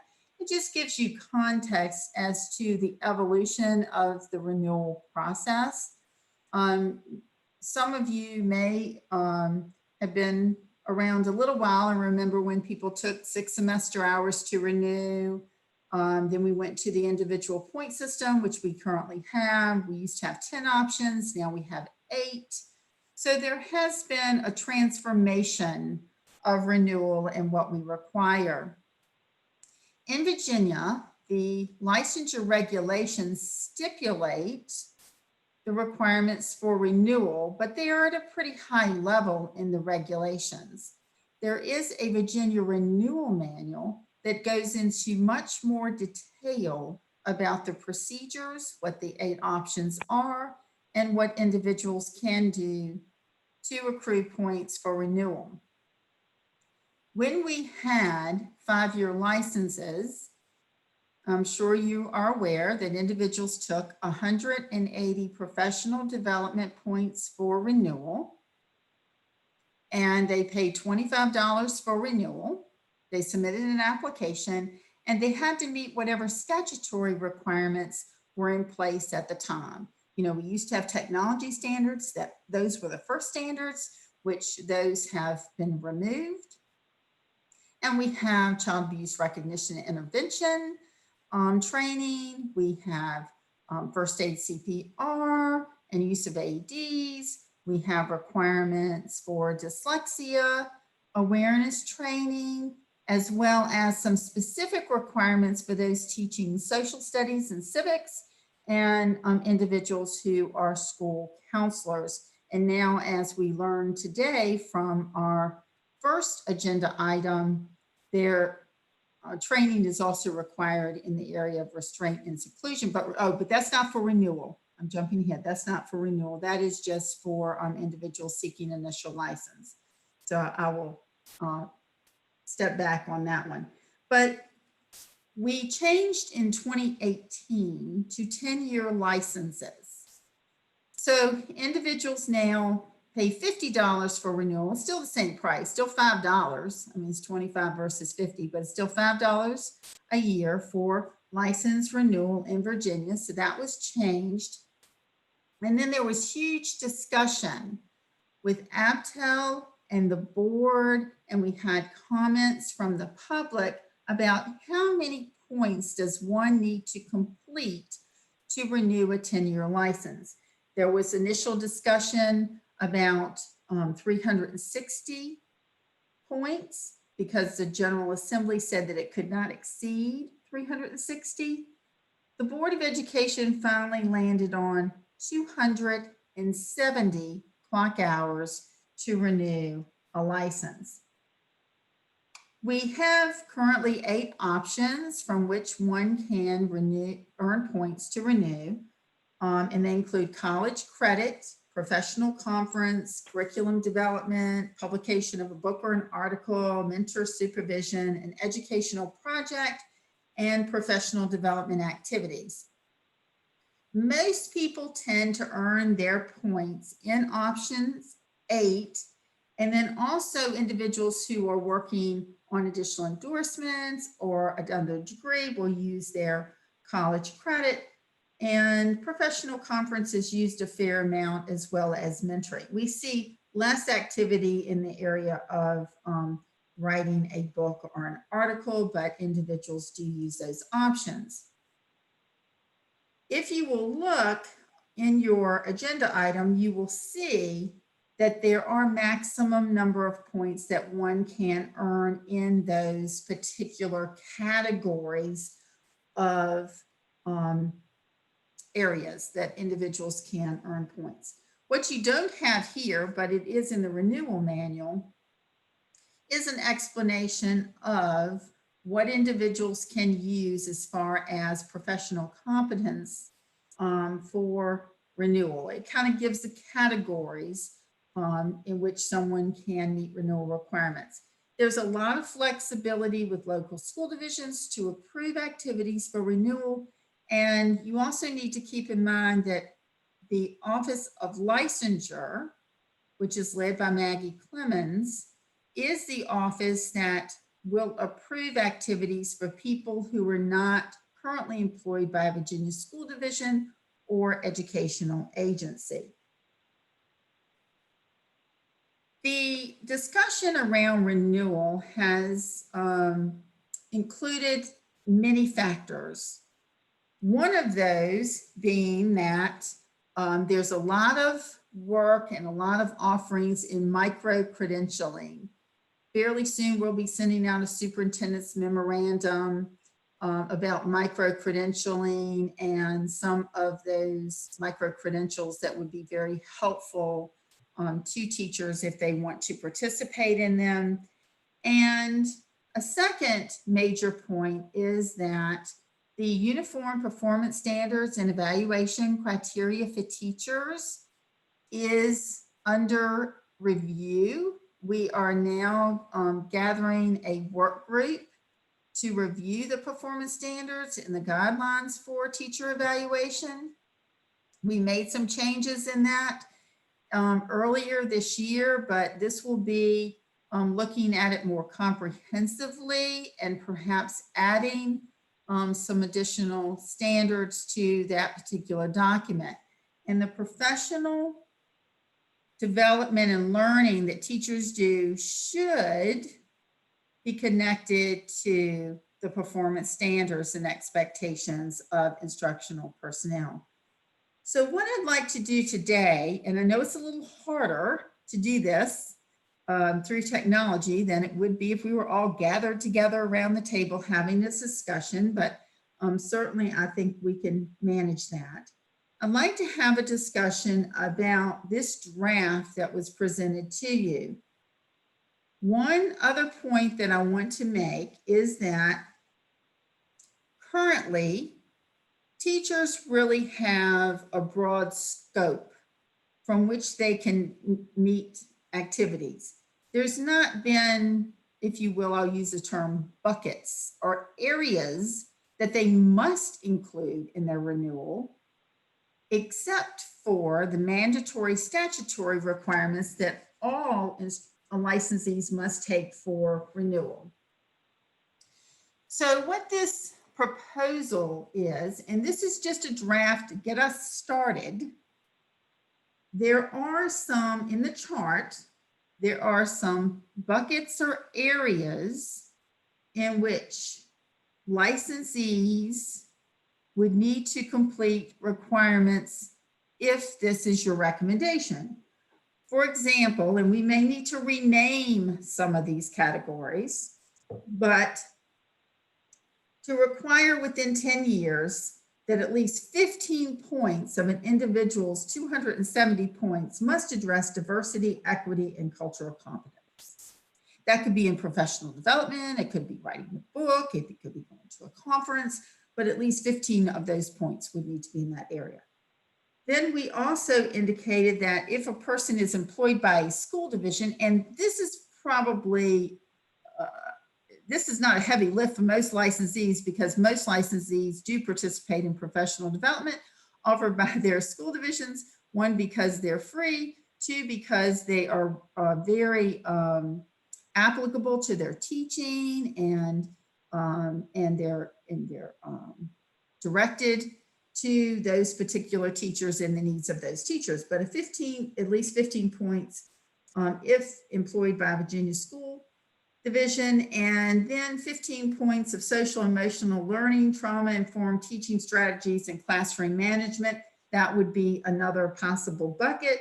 And then you'll see on the bottom row, after the mandatory statutory requirements, which vary depending on what type of license you hold, there's some other areas in which individuals could meet the renewal requirements. So this is just a structure for us to have a conversation. Now, what I'd like to bring back to you after the conversation will be what you propose for renewal, as well as the manual. I think that there are things that we need to talk about regarding the manual as well. For example, in making this transition, we need to make sure that we're clear to teachers that what you've already done and has already been approved, you're not going to start over again. So if somebody has already done something and it may not particularly fit in a recommended area, and in most cases it probably would, but we would accept that already. Let's just say somebody has already met the 270 points because we went to a 10-year license in 2018 and somebody is just, raring to go and they've met all their points.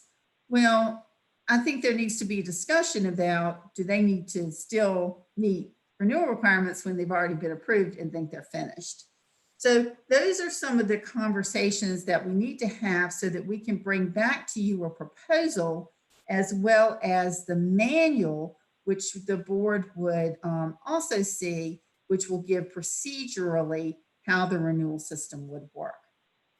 So I guess at this point, it might be best for me to be quiet for a moment and to get some feedback from you as to what you think would be appropriate. And also, after the first meeting, which is probably be the first week in November of the the work group that is addressing the performance standards and evaluation procedures, that in November, we can also discuss what they have, the conversation that they've had in November, so that these two systems can be aligned. So just a point of order, there is no raise hand option. So if you would like to make a comment, please type your name in the chat box. I will monitor and I will call you from there if that works for you.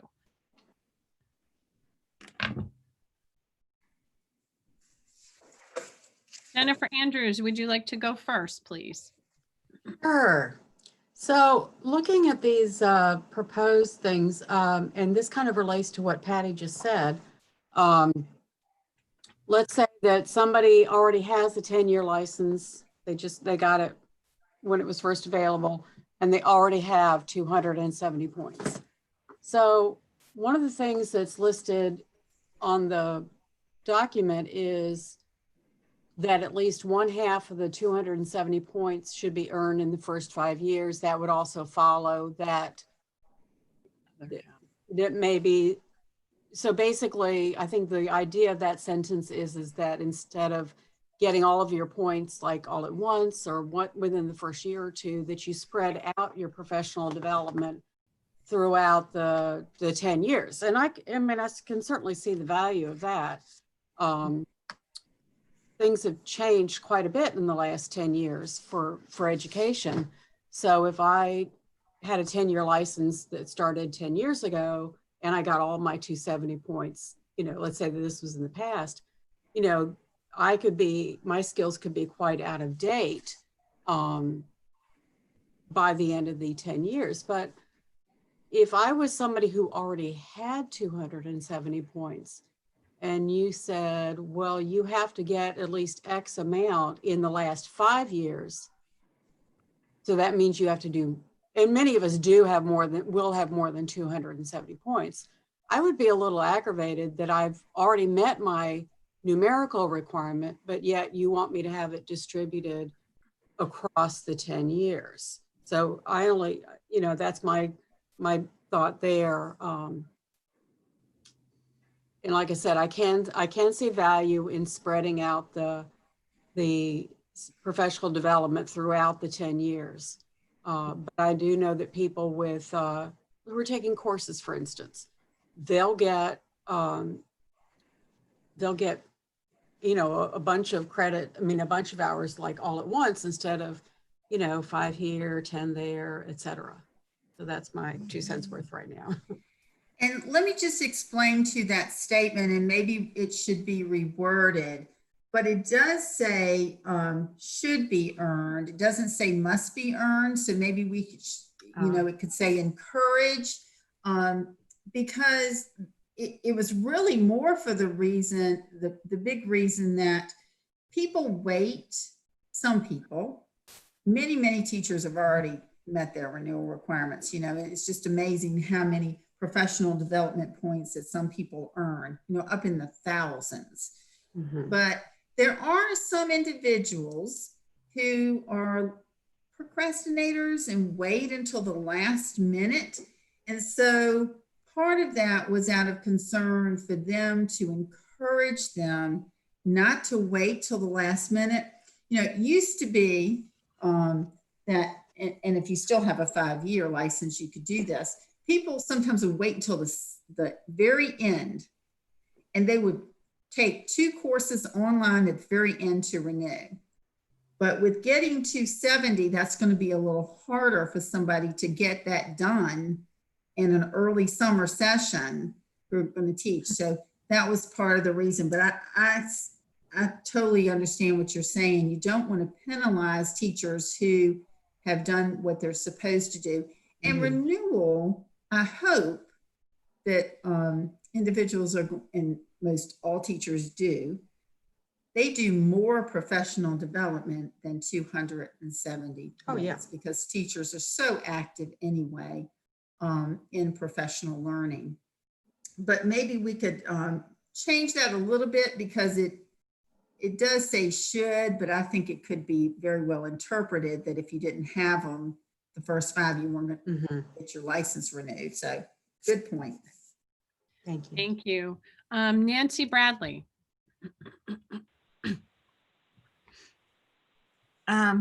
As I look at it, my concern is it's always complicated when we get into trying to track who's got what, where, when, and how. And when I think about our HR people trying to figure out, do we have 15 here? Do we have 15 there? Do we have, you know, so many before the 5 years, so many before the after 5 years? That just seems like a lot to kind of keep tabs on, especially in, you know, I think smaller districts and larger districts. So I think, you know, if we can find some sort of system to kind of help them monitor what people have, I think that would be an important consideration. Thank you, Nancy. Scott. Good morning, and thanks again. Patty, I really like the topics for renewal. I think that was a missing component from before. And actually, I'd like to ask that we expand where those points are as an HR person. I think when we analyze evaluation data, data analysis and instructional planning and instructional and assessment practices are places where we find teachers have a number of weaknesses. So I think those 2 areas could benefit from the addition of a minimum point level of 15 points, or it looks like that minimum on the first 2. And then under the bucket of diversity, equity, and cultural competence. I'd like to propose just a little bit of a word change there so that that reads diversity, equity, and culturally responsive instruction. Cultural competence is good to have and is necessary, but I think that term is becoming a little bit data as we look in equity and start moving toward using the work in equity and diversity and competencies to really drive instruction. And I know in Loudoun, in our draft legislative agenda, adding culturally responsive instruction training is in our draft legislative agenda that I expect the board will pass very soon. So it's something we'll be asking the Commonwealth for anyway, and I think that's a good place to add it. Thank you. Thank you.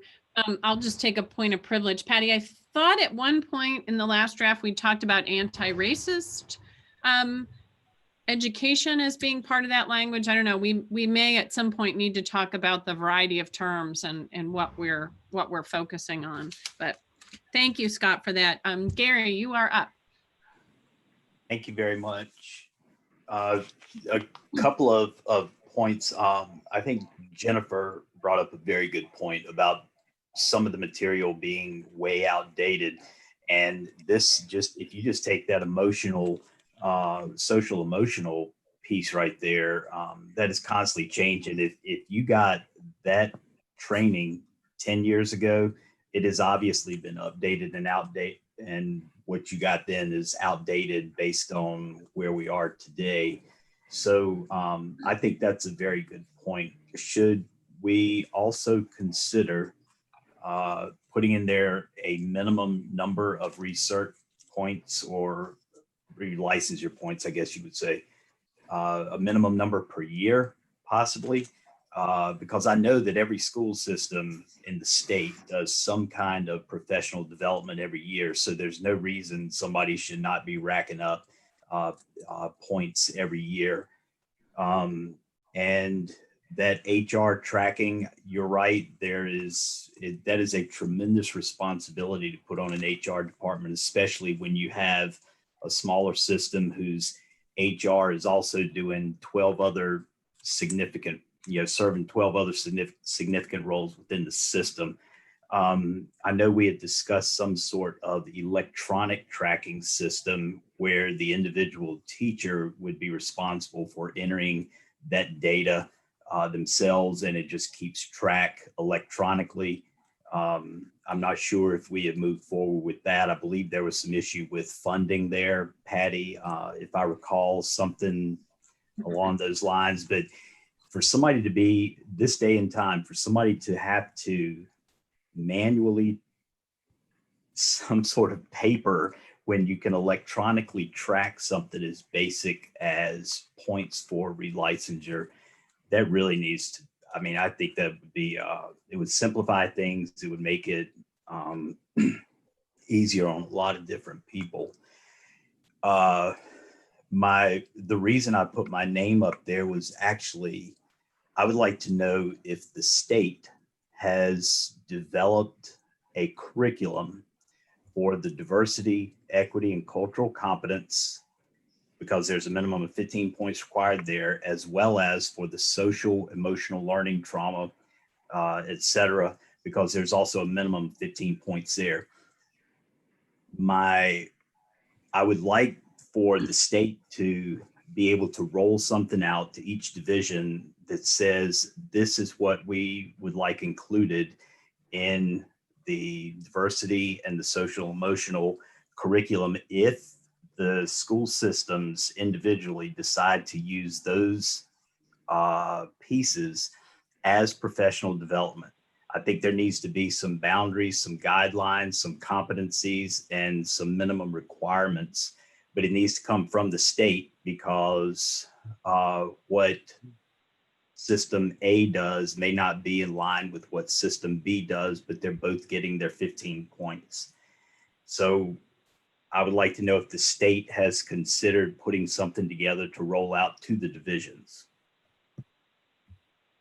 Okay, if I can respond to several of your points. One, I think it may be difficult, even though most employees do participate in professional development each year, and we can certainly encourage that every year, but at least half by midway into your renewal situation. However, where that becomes complicated is for individuals who may leave for a year, they may be out of the teaching force for many years and come back.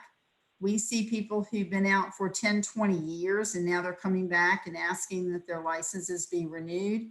And so they're going to have to meet those requirements in a very short period of time. So they wouldn't be able to meet a requirement where they do something every year. But I certainly think we can encourage that every year, as well as in the halfway point. We don't have a tracking system, a statewide system. Some of the school divisions have developed their own, but unfortunately we don't have the professional development and learning tracking system that we did talk about. You're actually correct. We did discuss that, but it was a funding issue. The Department of Education does have an equity office, and certainly we have an office that works with social emotional learning and trauma-informed teaching, and we can certainly ask them to help provide more guidance to school divisions. I think we also can provide something in the area where we have domains of professional competence, which is an odd name, but that's what it's named in the renewal manual, that lists those areas in which individuals can complete the requirements for renewal. So I think we don't want to be too restrictive though, so people cannot venture out and do things that are very specific to issues that are related to a particular school or a school division or a community. But I do think that some guidance would be very helpful. So thank you. Great comments.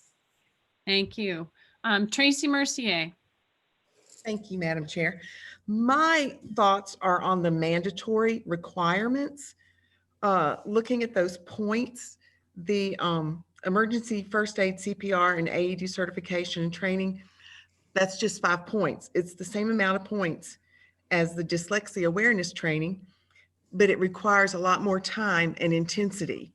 I think it should be worth at least 10 points, possibly. And the same thing for the school counselors only.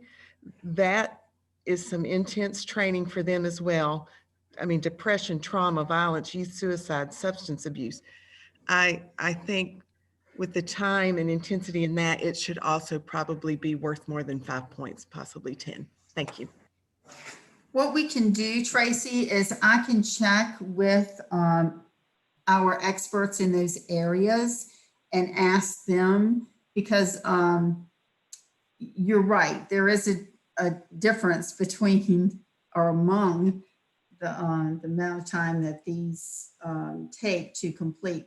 So I'll check with our counseling folks and our folks in reading and ask them whether or not they think that that should be upped based upon the amount of time it takes to complete them. Good point. Thank you, Tracy. Thank you. Selena Dickey. Hi.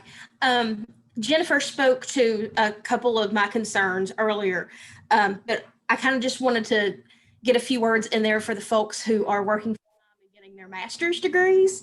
I can remember struggling those first several years, and that was kind of the cool part. In those 5 years, your master's degree got you your credit, so you didn't have to worry about trying to stay after school and do certain things.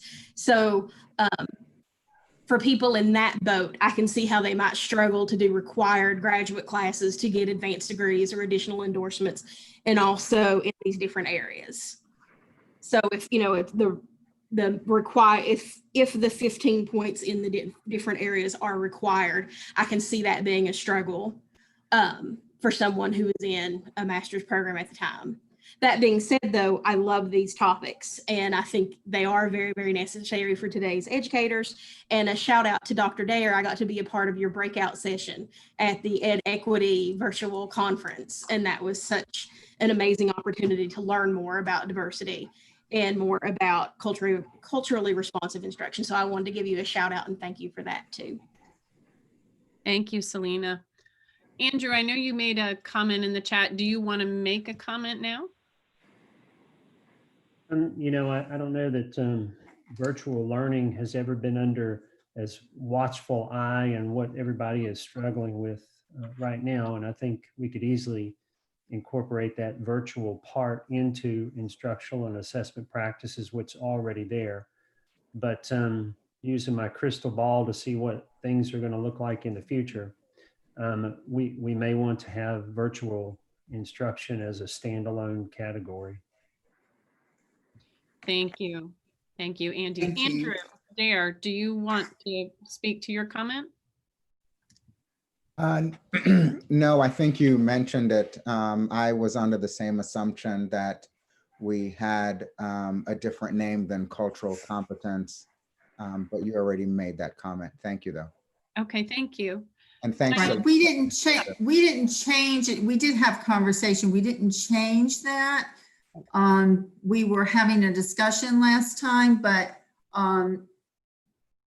no, I think it would be good to have a discussion about what we should call this particular area. And certainly it's going to be a conversation that we will have with the work group on the performance standards, as we are anticipating that that will be a performance standard in the new evaluation system.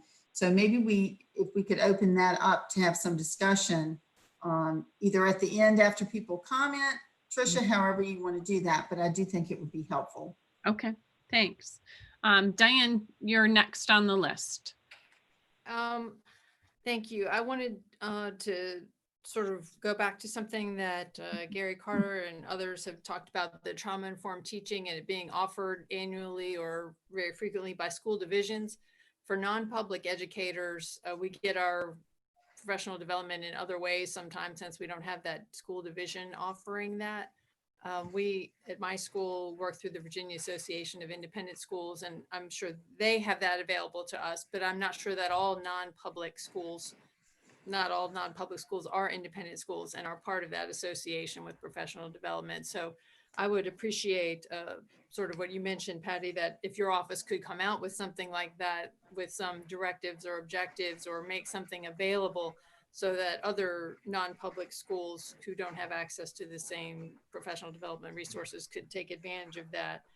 Similarly, I want to echo what Mr. Ziegler said about, I think it was Scott Ziegler, about the need for assessment and instructional practices.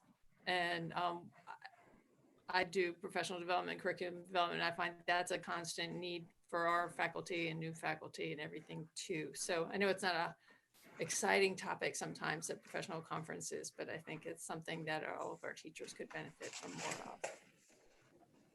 Thank you, Diane. I don't see any other names on the list, so I just have a couple of questions. Patty, I know there are only minimums in a few areas. I'm wondering if the board feels that there should be minimums in each of the 8 areas. If these are aligned to the uniform performance standards, if PD should be aligned and points be aligned to each of the areas, so that over the course of their time, they are focused in each one.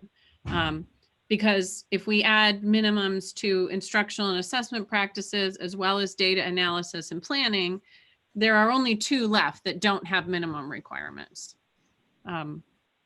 That's one question. And then Patty, the other question I had is, will there be ABTEL members appointed to the working group to review the uniform performance standards? I think that there will probably be 1. Okay. But it will be, I mean, because we will be doing this virtually, the group is going to be fairly large, but yes, there would be a representative from ABTEL. But to go back to your question about whether or not the board would like to see minimums in all of these areas, this has not been presented to the board. So the Board of Education has not seen this draft. These are just internal discussions with Department of Education, staff members in our cabinet, trying to just put something down to get us talking about how we can change this. I mean, there have been conversations at various meetings that I've attended where renewal wasn't even the topic, and it's come up. People have recommended things like this with minimums, which a lot of people seem to support, or at least from just anecdotal discussion. And, but they've also said administratively it's difficult. It may be difficult to have educational agencies approve these. Some people say that they would like to have a system where there aren't any points at all, and people just select what they want to do for professional development. And then others who've said, well, then how are you going to figure out what they've done if there's no points associated or no mechanism to have individuals complete the requirements? I know with micro-credentialing, that's been a huge subject. And I think that we can address that through some explanation in the manual itself about the micro-credentials, because virtual learning was one of the areas that you were, I heard maybe an additional area here, and there are micro-credentials in virtual instruction. So we just need to talk about how those can apply as well. At this point, I think we just need to get some direction from you so we can bring back a stronger proposal to you based upon our discussion, which you've given us some really great ideas. And you don't have to stop after this meeting. If you think of some other things, you know, please let Tara, Maggie, Nancy, or me know, and we're more than happy to discuss those with you prior to the November meeting. But I do want to, before we get too far along, I do want to talk about some of these buckets, and it's not just the diversity, equity, and cultural competency, but all of these. And should there be additional wording? Should it be changed? What should be added?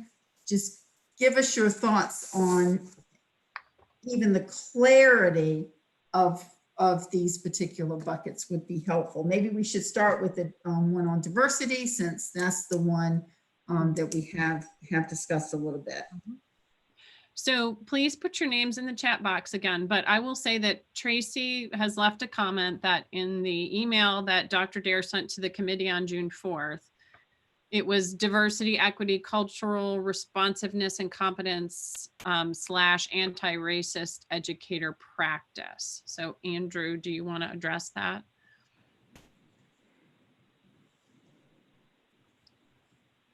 Gotta unmute. Sorry. No problem. Clearly, I will say that I'm an academic, because it's only in academia you would recommend something so long and cumbersome. But I've actually engaged in this conversation quite a bit. I was on the Professional Development Committee for the African American History in Education Commission, and just in some other venues. And I've been fortunate to have made some really good hires in our school with folks and expertise on this area. And if I may, I would just like to read an email that I received from one of my faculty members, because I believe it conceptualizes this very well. It's not that long. But it says, I think both culturally responsive and cultural proficiency are useful asset-based frameworks for guiding professional development and training. However, I think cultural proficiency denotes an endpoint and can lead teachers to believing anti-racist, anti-homophobic, anti-immigration work ends when you have read X number of books, or in terms of teacher professional development and data, when achievement data indicates students of color are no longer underperforming. Then what? That said, I prefer cultural responsiveness, because the framework requires teachers to be culturally competent of the dominant culture and how to dismantle injustice, oppression within that culture, while ensuring that students' identities, communities are centered in order to develop students who can similarly critique and dismantle the dominant culture as well. In terms of teacher professional development, specifically cultural responsiveness offers a praxis-oriented lens for deep learning and teaching. I'm not that articulate, but I just wanted to share that for us to consider. Thank you. Thank you. Gary. Yes, to piggyback on what Andrew just said, and that's really the premise for me saying that something needs to come probably from the state with a lot of discussion, because that whatever is captured and presented to teachers or counselors or staff as being diversity, equity, and et cetera, I think that curriculum in itself needs to be diverse, equitable, multicultural, all of those things. So I think a broad understanding of all cultures involved, and within that, respect and understanding of those various perspectives, and taking those perspectives and being able to move forward where we can have good conversations, as opposed to just hate coming from all different directions. Is just, it just wears you down when in your mind you're thinking, you know what, it all boils down to respect and treating everybody with dignity and courtesy, period, regardless of where you come from, what your stance is. It all boils down to respect and treating people with dignity and understanding. And so Andrew said, I don't know, Andrew, I liked what you had to say. I liked the email that you read. I think that it is imperative that we try to put this diversity and that equality in place as quickly as we can, and as broadly as we can, but with the understanding that the curriculum itself needs to be diverse and equitable to try to bring about understanding of all these cultures that make up what we call America. And I think it's important. I think it is worth spending time and money on developing something and setting parameters that are going to be effective and long lasting, because really what we're talking about is a culture change, and that is never easy. It has to be relentless. It has to be, and there are going to be some growing pains. There are just going to be some terrible growing pains, but people are just going to have to deal with it. But I do think it's very important, and I think it needs to be laid out well and be given some thought. Thank you, Gary. Jessica. To Gary's point, walking down this path is something that we have to do, not just for ourselves as educators, but for our children. And I would bear to mention that there's already structures in place. There's already trainings and programs in place for the particular things that we want to do. So I would like to know, do other states already have a model per se, and then the packages to go along with it that we could, as some folks would say, add a spoke to the wheel and ride, and not necessarily have to develop it from the ground up, but to use those structures or those parameters or frameworks and then add to it and customize it for what we want to see used in Virginia. That way we know exactly what are those pieces that we want to touch on, but also how do we want to add and expand to who we are in the Commonwealth. Mm-hmm. There are varying resources that would be available that we could make individuals aware of, that they could participate. I think we'll rely on the expertise of our staff in our equity office to help us with that. But good point. And that's really good. And that's one of the things we're going to do with micro-credentials too, to try to give people some options and some good, solid professional learning activities that are supported by the state. So yes, thank you. Good comment. Is there anyone else who has a comment about this first bucket that currently is diversity, equity, and I think we've said either culturally responsive instruction, or the language that Andrew used was cultural responsiveness? Anybody else have anything to add regarding that bucket? Yeah, because I think what I have is diversity, equity, and cultural responsiveness and competence / anti-racist educator practice. Yep. Does that cover it is everyone pretty happy with that? And then the other thing I'd like for you to give me some feedback on is the buckets themselves. I've heard some discussion about adding the 15 points required under data analysis and instructional planning and instructional and assessment practices.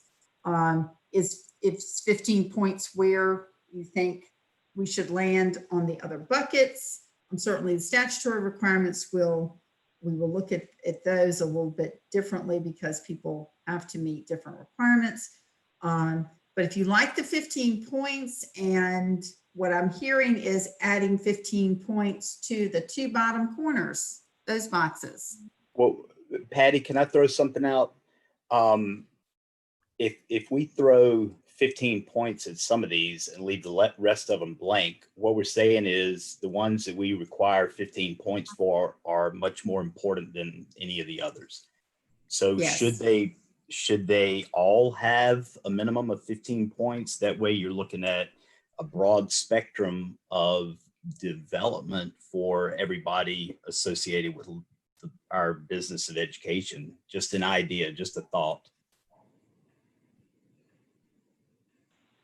I think that certainly you can recommend what you feel is appropriate, and ultimately the decision's up to the board.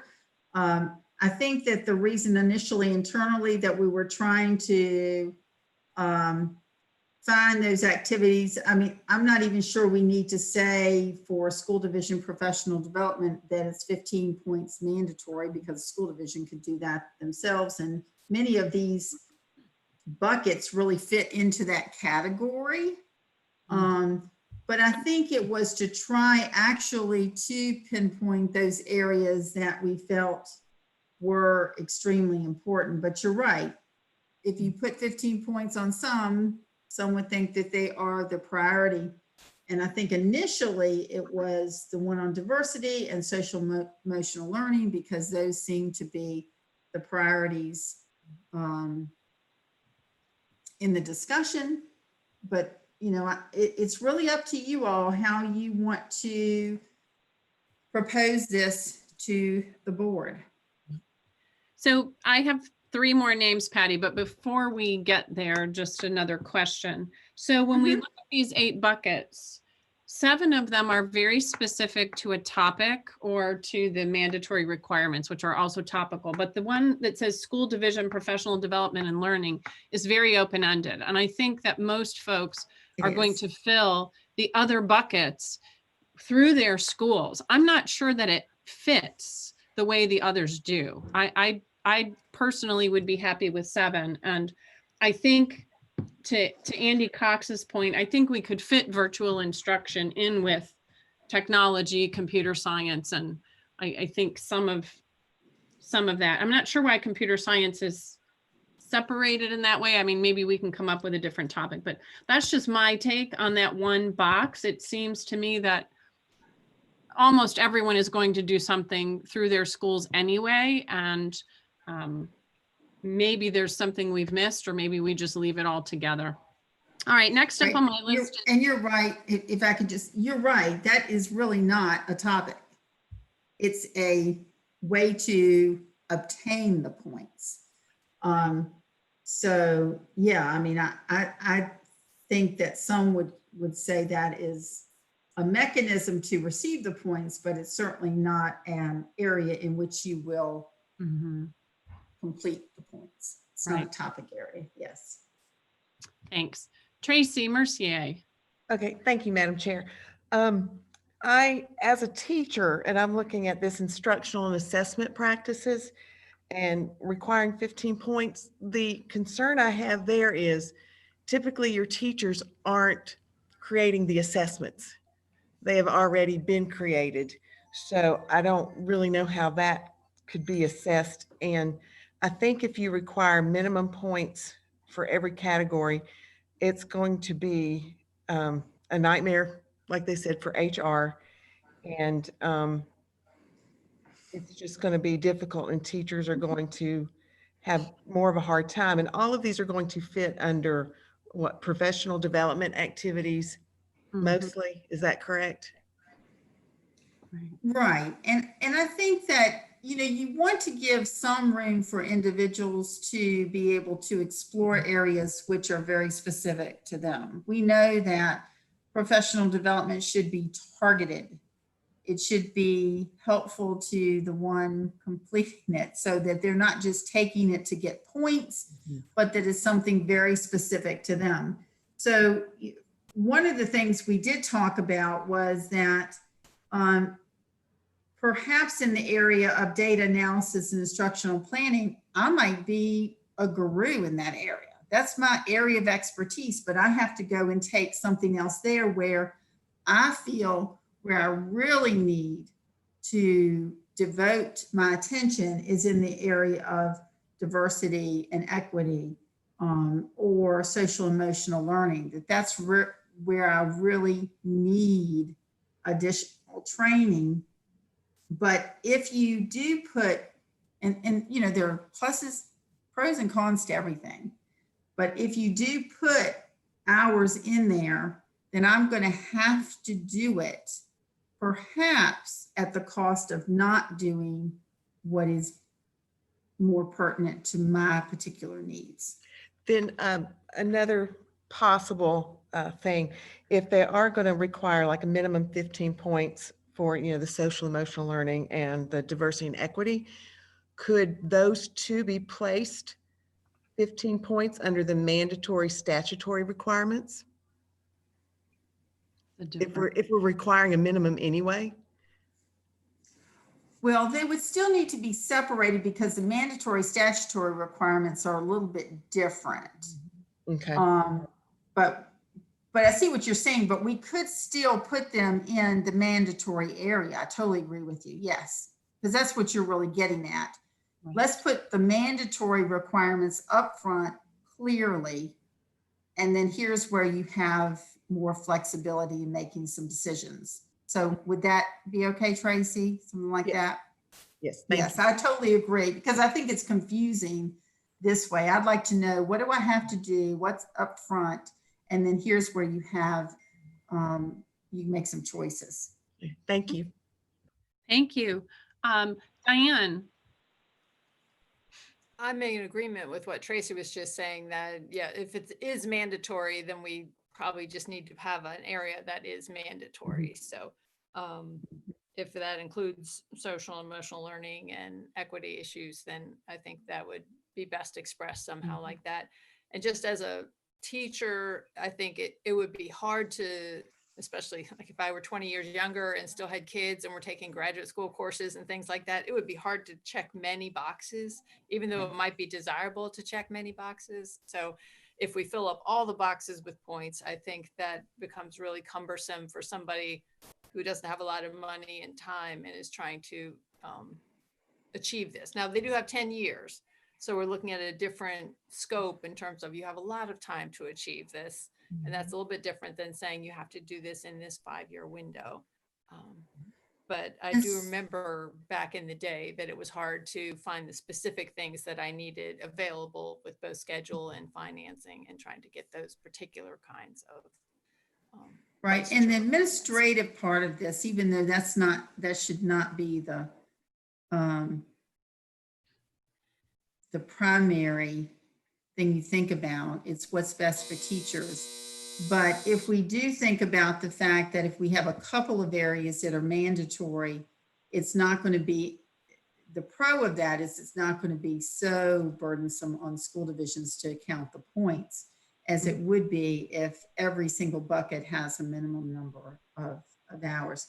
And it does send a message as to what the priorities are. And those are two areas that certainly need to be addressed.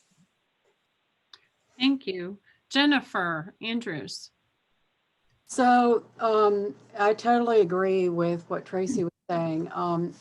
And this is totally a different way of looking at the points than our current requirements in terms of other than the mandatory statutory requirements.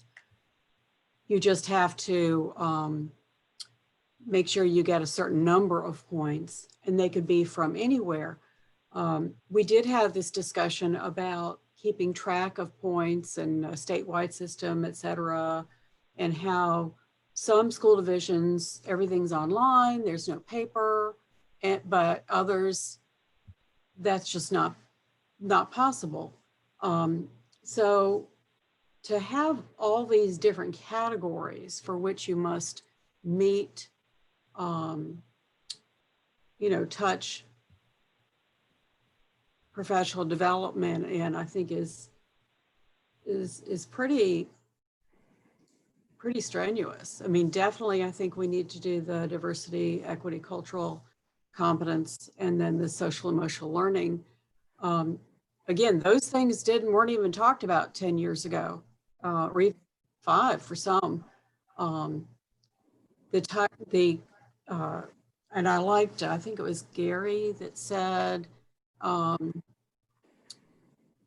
Gary, instead of technology integration and computer science, maybe make it the virtual instruction instead, because I mean, are we actually studying, do we want everybody to have to study computer science? Yes, we use computers, but we use them as a tool. Do we need to know how they actually work? Yes, we do want teachers to be technologically proficient.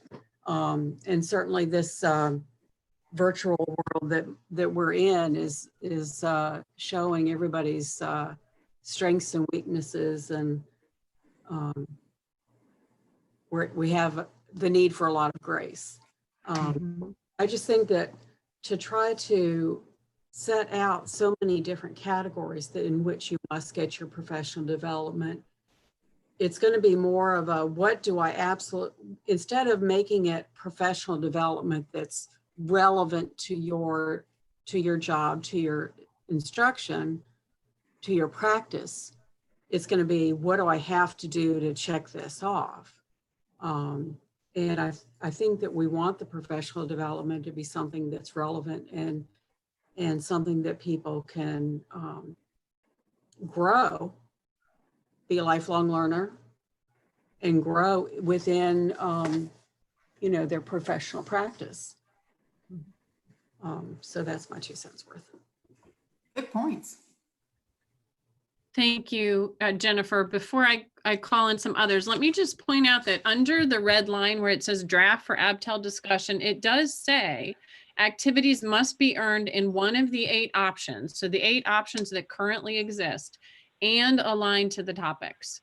So maybe we could change 8 professional development activities to school division, professional learning and development, or add a 9th category if we wish, but that box is not really a topic. And I heard assessment stand out pretty clearly for folks. So maybe we could combine the instructional and assessment with data analysis and instruction, or just have a category for assessment if people feel strongly about that, as we look to that. So Andy Cox. And sorry. Tricia, can I just jump in real quickly, because I in drafting this, I kind of, want to make sure I'm hearing and understanding. We don't have to have 8 boxes. There are 8 options from which you can earn points, but professional development activity, which is 8 under the 8 areas, that just tells you how you can earn the points. But the topics themselves, professional development activity and school division, professional development and learning, like you said, Tricia, it's really the same thing. So you're totally correct. But I don't think we're wedded in any way to these boxes, other than I think we're all in agreement about the two on the top row, and professional development, school division, that'll be taken out. The second one, school division professional development, will be removed. We'll look at the mandatory statutory requirements and see how many points one really should be getting for those. And then I'm hearing at the bottom, now these could just be listed as other areas in which individuals can complete renewal points. And they can certainly be changed, massaged, we can add to those. So I'll stop and let you go on to the next person. All right. Andy Cox. Patty, you may have already answered this and I just missed it, but will there be a bit of a rubric that kind of gives some examples of each of these? Right, there will be in the renewal manual, which will, and I haven't discussed that, so that's a really good point. In the renewal manual, even though it certainly needs to be updated, it does give possible suggestions.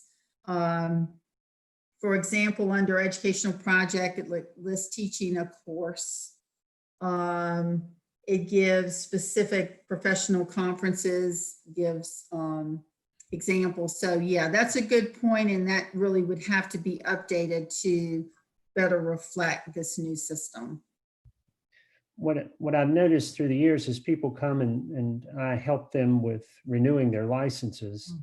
It seems like they say, okay, now will this count in this category? Will this count for this? And I think the clearer we could be with, or maybe even just examples for each of those, that helps, and HR folks across the state may like us more. Yeah, good point. Thank you. Thank you. Peggy. Yes, I wanted to just comment on something that Jennifer brought up about the computer science. I think the term needs to be a little different, because computer science is this theoretical study of computer software and hardware systems, which is not something I would think that most teachers need, right? Maybe it's more in line with, coding is big now, right?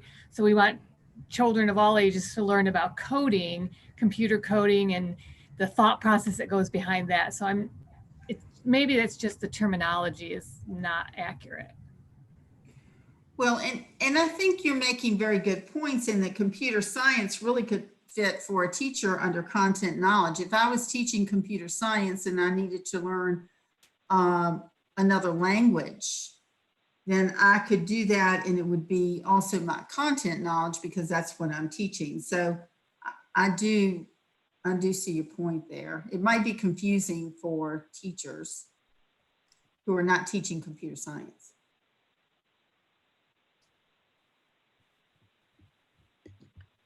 Thanks. Is there anyone else? I know there are some new folks and some other classroom teachers that we haven't heard from.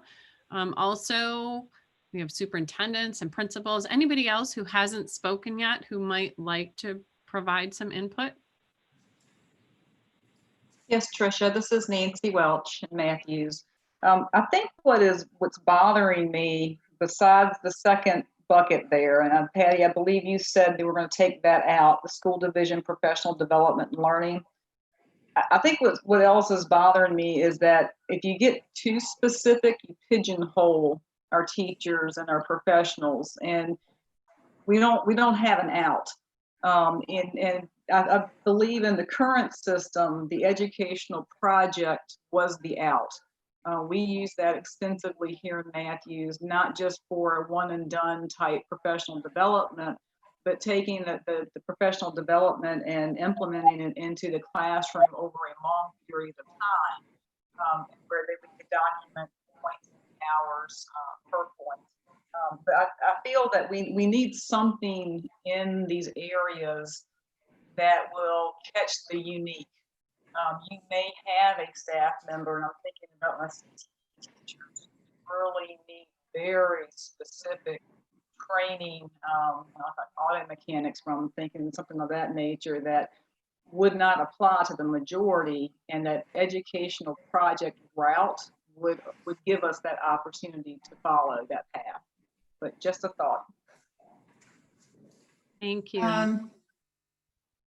I think that maybe something, a lot of things will fit into content knowledge or instructional practice. But certainly if you want, we can put some kind of statement in that and reinforce that school divisions may, they approve the activities. So individuals would need to seek approval from their employing educational agency. I think that most things, they might be stretched a lot, but most things would probably fit somewhere in, if we had, since we've got content knowledge, we've got instructional practice. But I see what you're saying. We'll work on some language to see if we can state something that might address that a little bit better.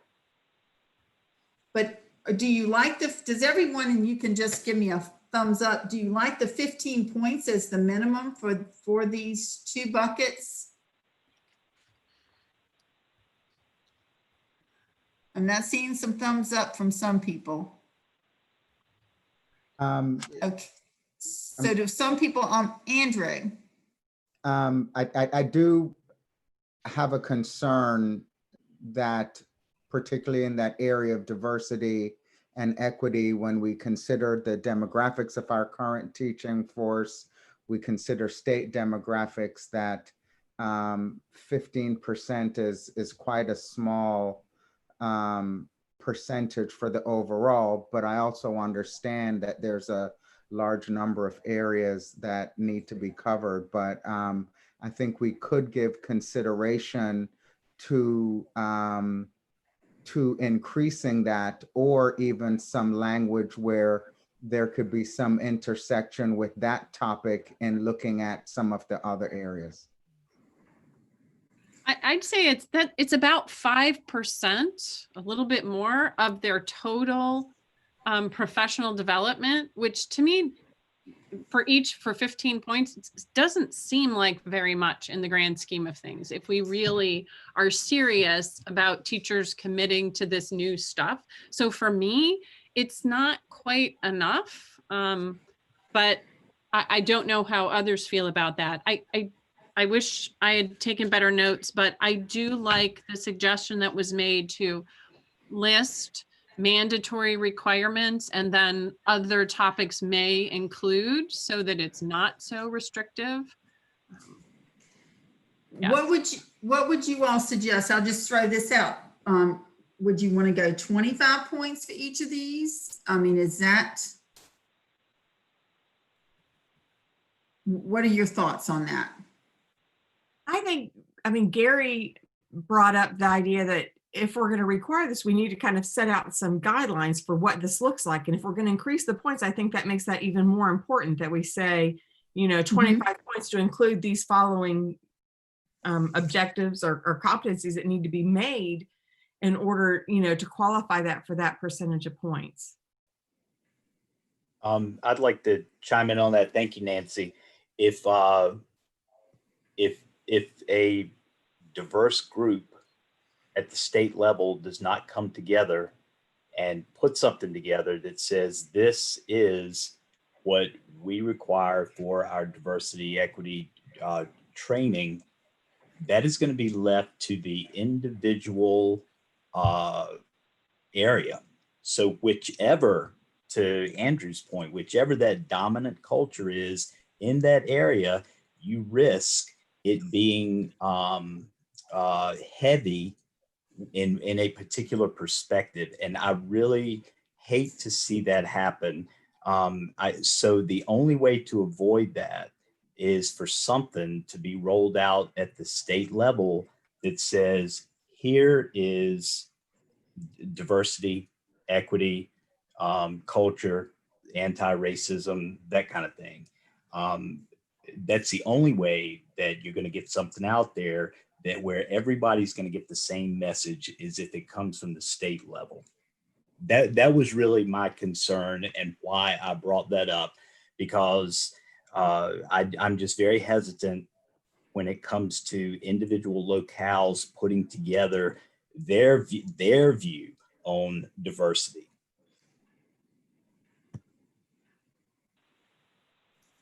So certainly we can give some guidance to what in definition to these categories.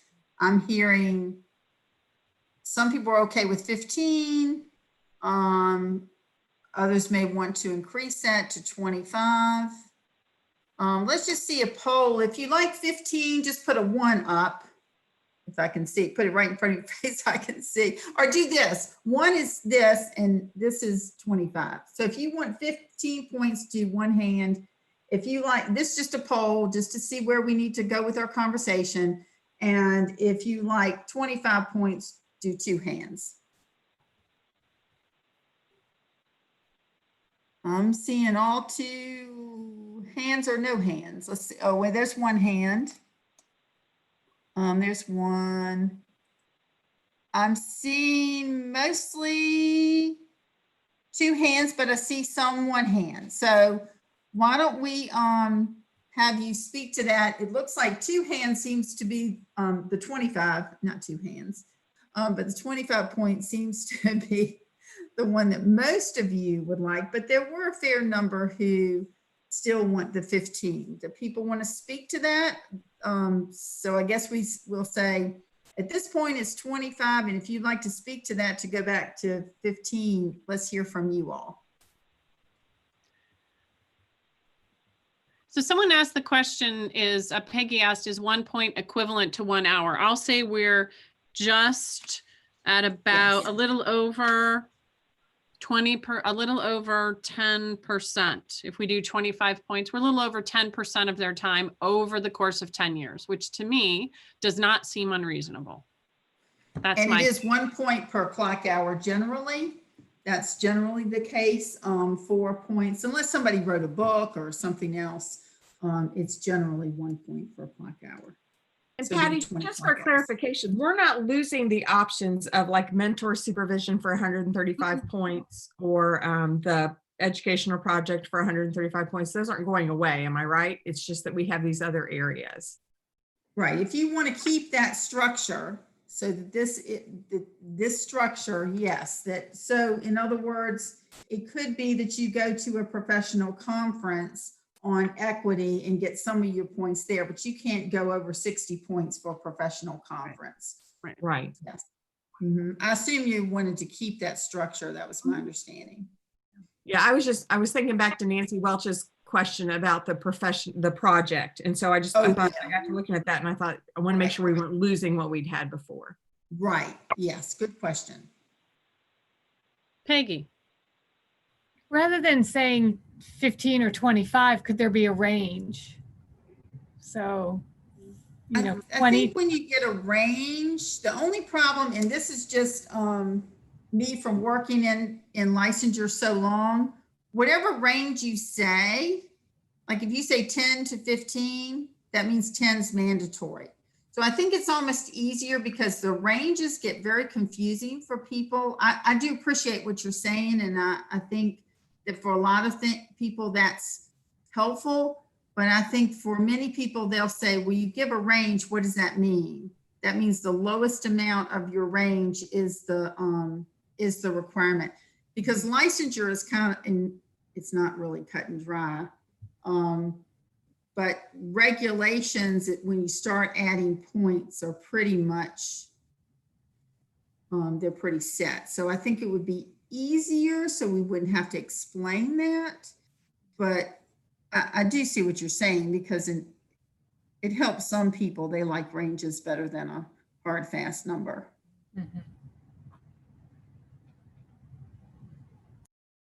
Any other thoughts? Yeah, is there anyone who would prefer 15, want to speak on the 15? Wendy.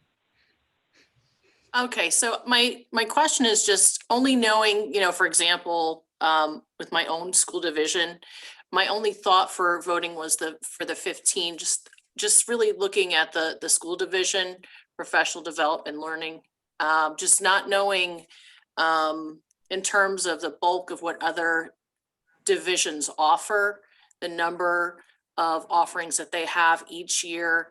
And just in that sense of maybe they're, as long, I would feel more comfortable as long as teachers were aware that content knowledge opportunities that the division offered could count, you know, for either one. There was flexibility, but just, I know some divisions, you know, the one I'm in is very large, but just thinking about our smaller divisions and how they would be able to, you know, accomplish this for their teachers each year, making sure that they had adequate resources, presentations that teachers could access in order to be able to count towards that 15 points.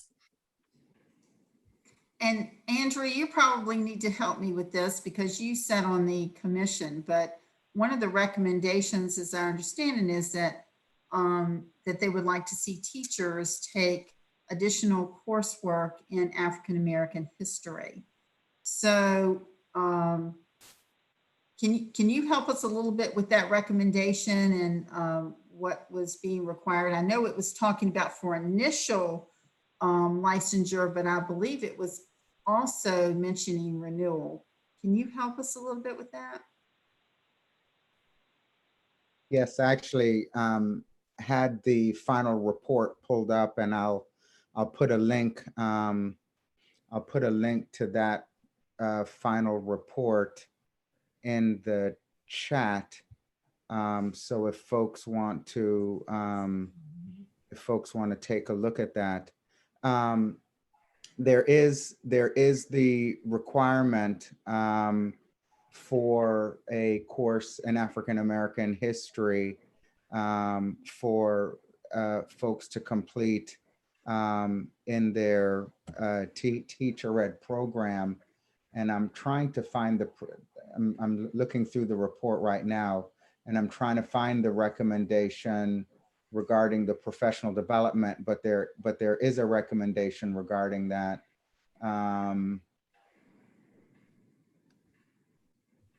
And for those of you all who see the link that I send, it's on page 5, has the professional development recommendations, and there's 7 of those recommendations. Let me see if I can copy and paste these in the chat. And I think it's too much for me to copy and paste in the chat, but Revised Virginia's teacher, actually, I won't read it, but you all can go to page 5 of that and you'll see the recommendations from the Professional Development Committee. You can share your screen. Oh, okay. That's a good point. I don't think we're set up to share. Actually, I can. Yeah, I've got the button there. Yeah. Let me go ahead and just share this. Oh, okay. That's okay. Can you all see it now? Yes. Okay, so these are the recommendations. I just highlighted it, but from the professional development. So I'll give you all a second just to take a look at that.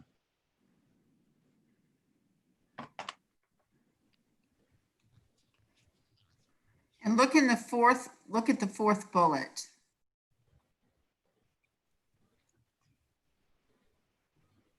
Mm-hmm.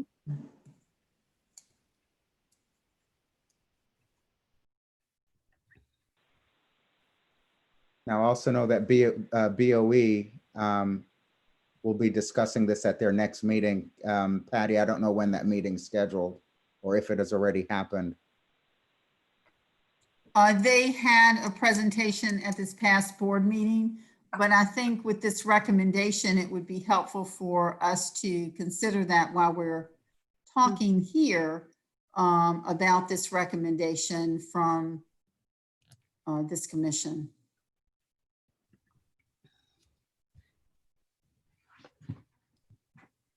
So it's not requiring a course for teachers for renewal, but it is recommending that the board mandate African American history for all holders of education licenses. And certainly adding additional requirements for an endorsement in history and social science, but that's not really pertinent to our discussion regarding renewal. But this fourth bullet is something that we may want to consider now as we are preparing a document for your review. And that could be within that first box or that first area when we talk about diversity, equity. So if we wanted to, so if it's your pleasure to add this, which is a strong recommendation from the commission, then we can add that in that first box. And we've already, I think, pretty much agreed. I mean, certainly you're going to vote in November, but 25 points.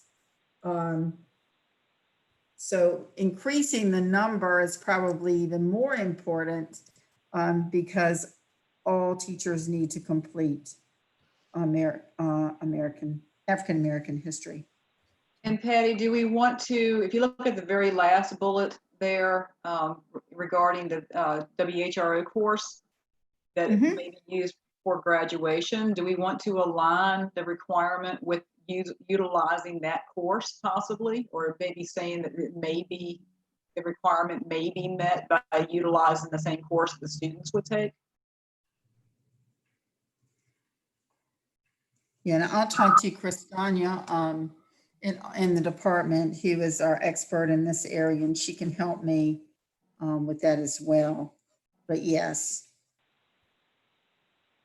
And just as a clarity, I believe in that last bullet, they're talking about high school graduates, not graduates of teacher ed programs, just for clarity. Right, right. I think what she's saying is that that particular course perhaps will be, I mean, because that course probably has content in it that many of our teachers are unaware because it was never taught to them. So I think what I heard was that perhaps even taking this type of course could be used as professional development points. Is that what I was hearing? Yes, that's correct.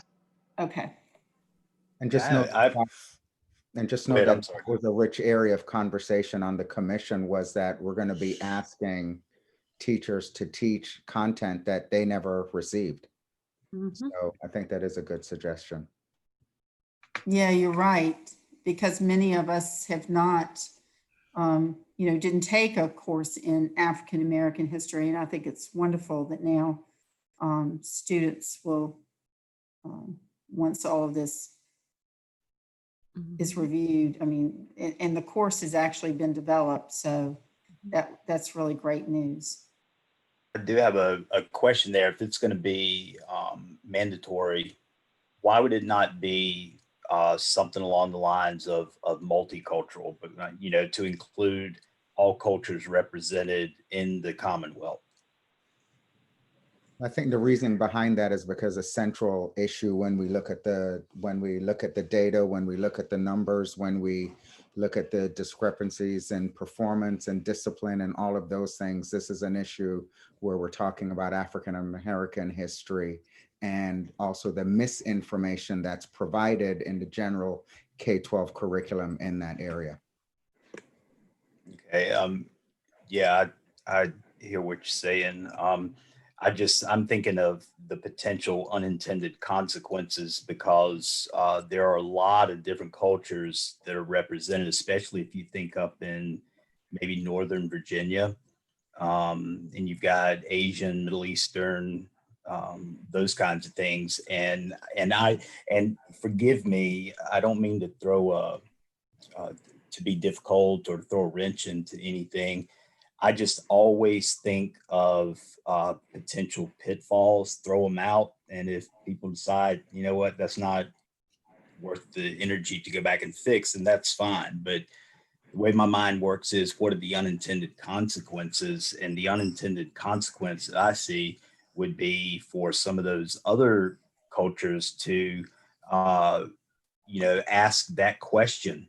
Why are you not addressing my culture? And I mean, I'm just throwing that out there.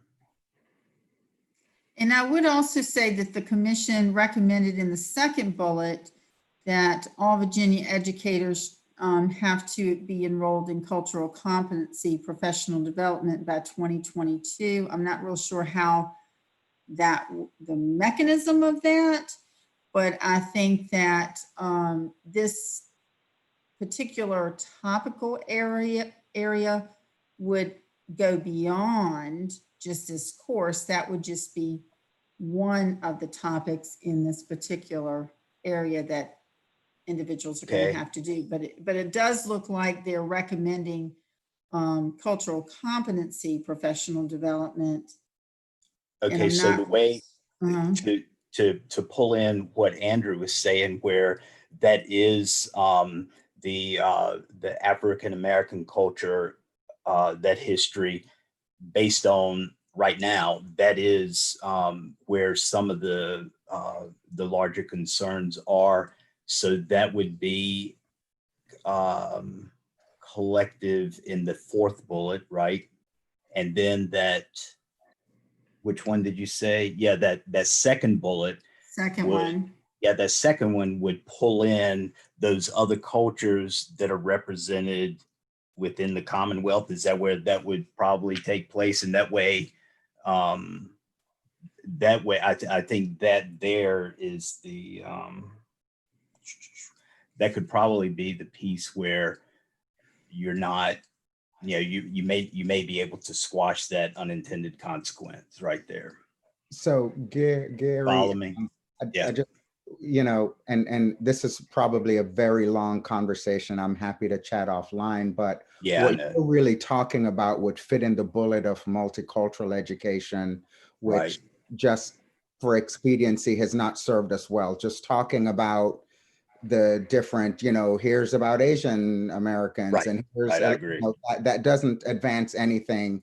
And we've so well moved past that. We've moved towards diversity, equity, and inclusion, but then that just then tends to talk about what the ideal situation would be. Measuring that hasn't moved the needle. We've got to start moving towards anti-racist practices, which is where you get into cultural responsiveness and those types of things. And so this isn't a course to learn about the different populations. So when we talk about cultural competency, we're really talking about cultural responsiveness and how do you work with all school children, opposed to working with school children from pretty much a whiteness lens. And when we look at the need for African American history in education, that also helps to set the context, because that makes it even more difficult when you begin to have conversations, for example, on the pervasiveness of white supremacy. It becomes this kind of a jarring thing for many folks because they don't have the context of the history to see why we need to be having these conversations. And again, we could look at all the VDOE data, and this is not a data where Asian Americans are being disenfranchised in the educational system. This is an issue where we've got some concerns with African American, Latinx, and other historically marginalized groups, not just minoritized groups. Right. Okay. Well, yeah, I agree with you. I think it's a lengthy conversation, but I would honestly love to pick your brain, because you sound very knowledgeable, obviously offline, some other time, but I would really, really like to have that discussion with you to get some more knowledge myself. Thank you, Andrew. Thanks. So let me just say, stop sharing my screen, by the way. I'm sorry. Do you want me to stop sharing my screen? Yes, please. Okay. Thanks. So if we increase this to 25 and we list under, it said it must include African American history. Is that where we want to be with this first box? Patty, I think if we do that 10 years down the road, it's still going to be listed and we may be past that at that point. I think perhaps as a suggestion, and since it will fit under that, I mean, I think somehow we have to marry all the recommendations. I think broadly it would fit under content, it would fit under diversity, equity, and cultural competence. I worry that if we are too specific about an exact course, we're stuck with that in the guidelines. And it's not that I don't feel that that's important. I think it is, but I think those kinds of recommendations maybe need to come from a superintendent's memo or some other driving force so that teachers know it needs to occur within a time frame. But if we write it into the guidelines, then every time people renew, they may have to work through that. Does that make sense? Yeah, I think what we can do is, because what I'm hearing is that we do want to state that they do need to complete African American history. I haven't heard anyone say any different to that. And we can add that in as a requirement. And we could say, if an individual has not already completed, because there could be somebody who's already done it. For example, there could be someone who has, much expertise in that area. So we could write something like that in there, keeping our first box, increasing it to 25, but for those who have not already done so, must complete professional development. We're not going to say a course, but professional development in African American history. That makes And sense. certainly I think there's going to be more done to change the regulations. I think that African American history is likely, I'm just guessing, I don't have a crystal ball, but I think it's likely that anyone who's teaching history and social science is going to need a course in African American history. I certainly think that's the recommendation of the commission. Right. And I've heard many conversations supporting that because that's not a requirement now. So we're going to see some changes in the requirements for those teaching those areas as well. So are we okay if we just mandate that for individuals who've not already completed such study? And certainly the board may change that, and after we get comments, perhaps some other people might have some other ideas, and you can think about this because we're not going to vote on this until November. Sarah's asked a good question and asking if there might be someone in the General Assembly that might bring this forward as legislation. Andrew, do you have any sense that there are folks who might be driving that? I honestly don't know, but just in thinking in terms of, for lack of a better term, strategy, I'm sure that's part of the process. Okay, thank you. I wouldn't be surprised if there aren't some bills. Okay, this time around. Based upon the commission's recommendations. Well, it is almost 12:40. Is there, I know we still have some liaison reports. Is there anything else right now, Patty, that you would like us to discuss or give you input on before the next meeting? No, you've been very helpful to give me, I think, enough to at least get a structure so that we can bring something to you in November. So thank you. This was a great conversation. I appreciate it very much. Thank you. And thank you everyone for your contributions. We are on to the liaison report section of the agenda. So Dr. Lewis, do you have a report for us from the community college system? I do, if everyone can put up with me for about 5 minutes. Sure. Good. Okay. So this report this is about the Career Switcher program, and this report is from Dr. Ogden, the director of Educate VA. Educate VA, I'll just read quickly, submitted its annual report to the VDOE on September 14th. It reflected the significant updates made to staffing, and curriculum. Most notable is the addition of an assistant director and the full implementation of the assessment, data, and feedback course, which was first piloted in spring semester of 2018. During the 2019-2020 year, academic year, Educate VA had 90 level 1 computers and 97 level 2 teachers received their 10-year renewable license. 2 ESOL workshop series were also delivered, which prepared 50 licensed teachers for the ESOL praxis exam. The fall semester is significantly smaller than usual as a result of COVID's impact on testing centers and access to transcripts. However, there are 24 students currently enrolled. They have just completed the 5th week of the semester and are awaiting final word of their practicum placement assignments, which have been sought in 14 school divisions around the Commonwealth.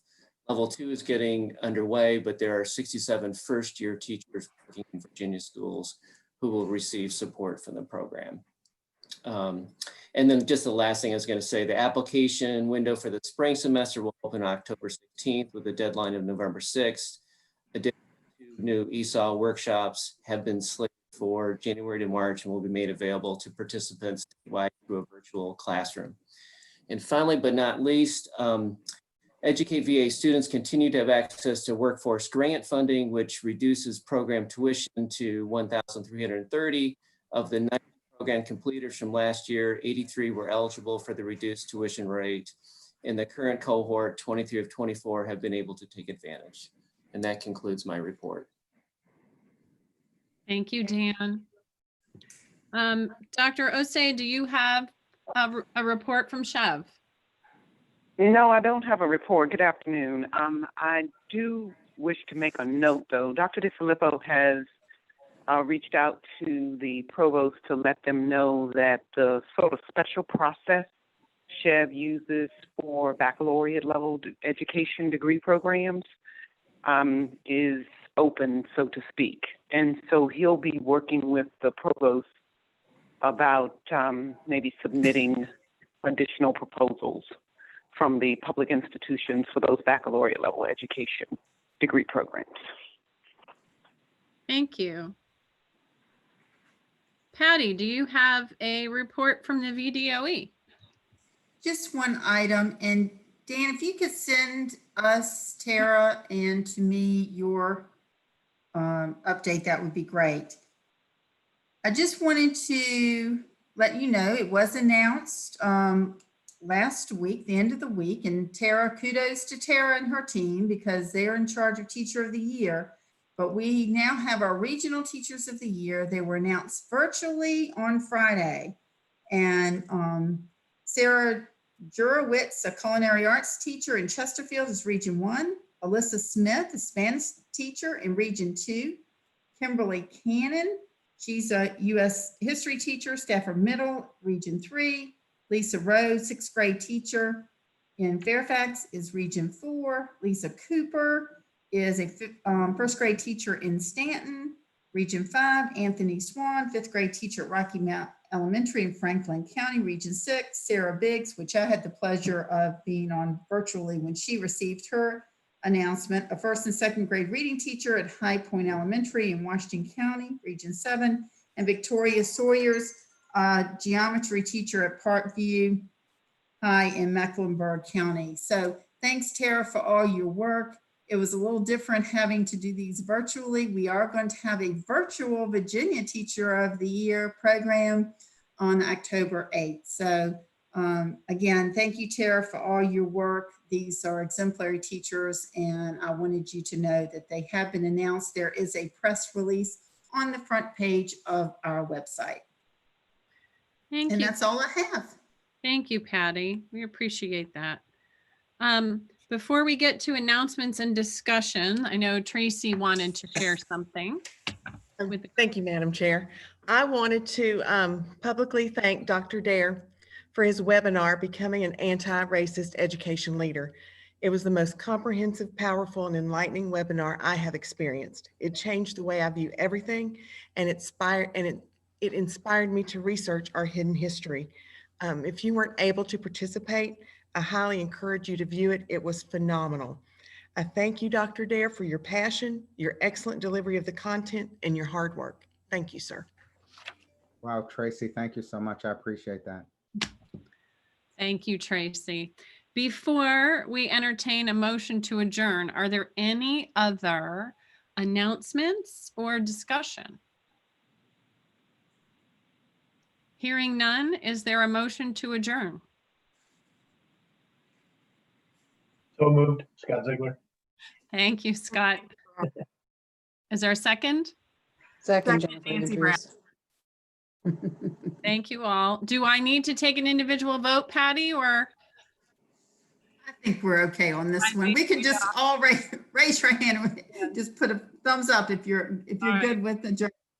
Thank you, everyone, for your time today and for a great conversation, and we'll look forward to seeing you virtually in November. Thanks. Thank you all. Thanks. Thanks, everyone. Thank you. Thanks, Patty. Thanks, Trisha. We'll see you. She's gone. Hey, Trisha, can you stay on 1 second? Sure. Can you just tell me real quickly, who is the VACTE president now? That's all I needed. Steve Purcell at James Madison, JMU. And Nancy is still ATE Virginia, right? ATE Virginia, and we are working through a document and a process to blend the two groups into one. Hopefully within the next year, we'll be bringing a proposal to the group, so it'll be one organization for the state. Okay, because both of them, I was going to ask them for a representative for the performance standards for teachers. Okay. Did you want to participate, or did you want to ask someone else to participate on that? No, I would love to. Yes. Okay. Okay. Sounds Got good. it. Well, thank you. Okay, That was a good discussion today. All right, and I've got you down, so I'm just putting you down for Abtel. So I don't need to Sounds do good. anything else other than to tell you it's going to probably be election day from 9 to 12, November 3rd. Got it. Okay. Sounds good. Thanks. Thank Pat. you. Yeah, this was a good meeting, I thought. It was a really good meeting. Good discussion. Yeah, thanks. Thanks. Bye.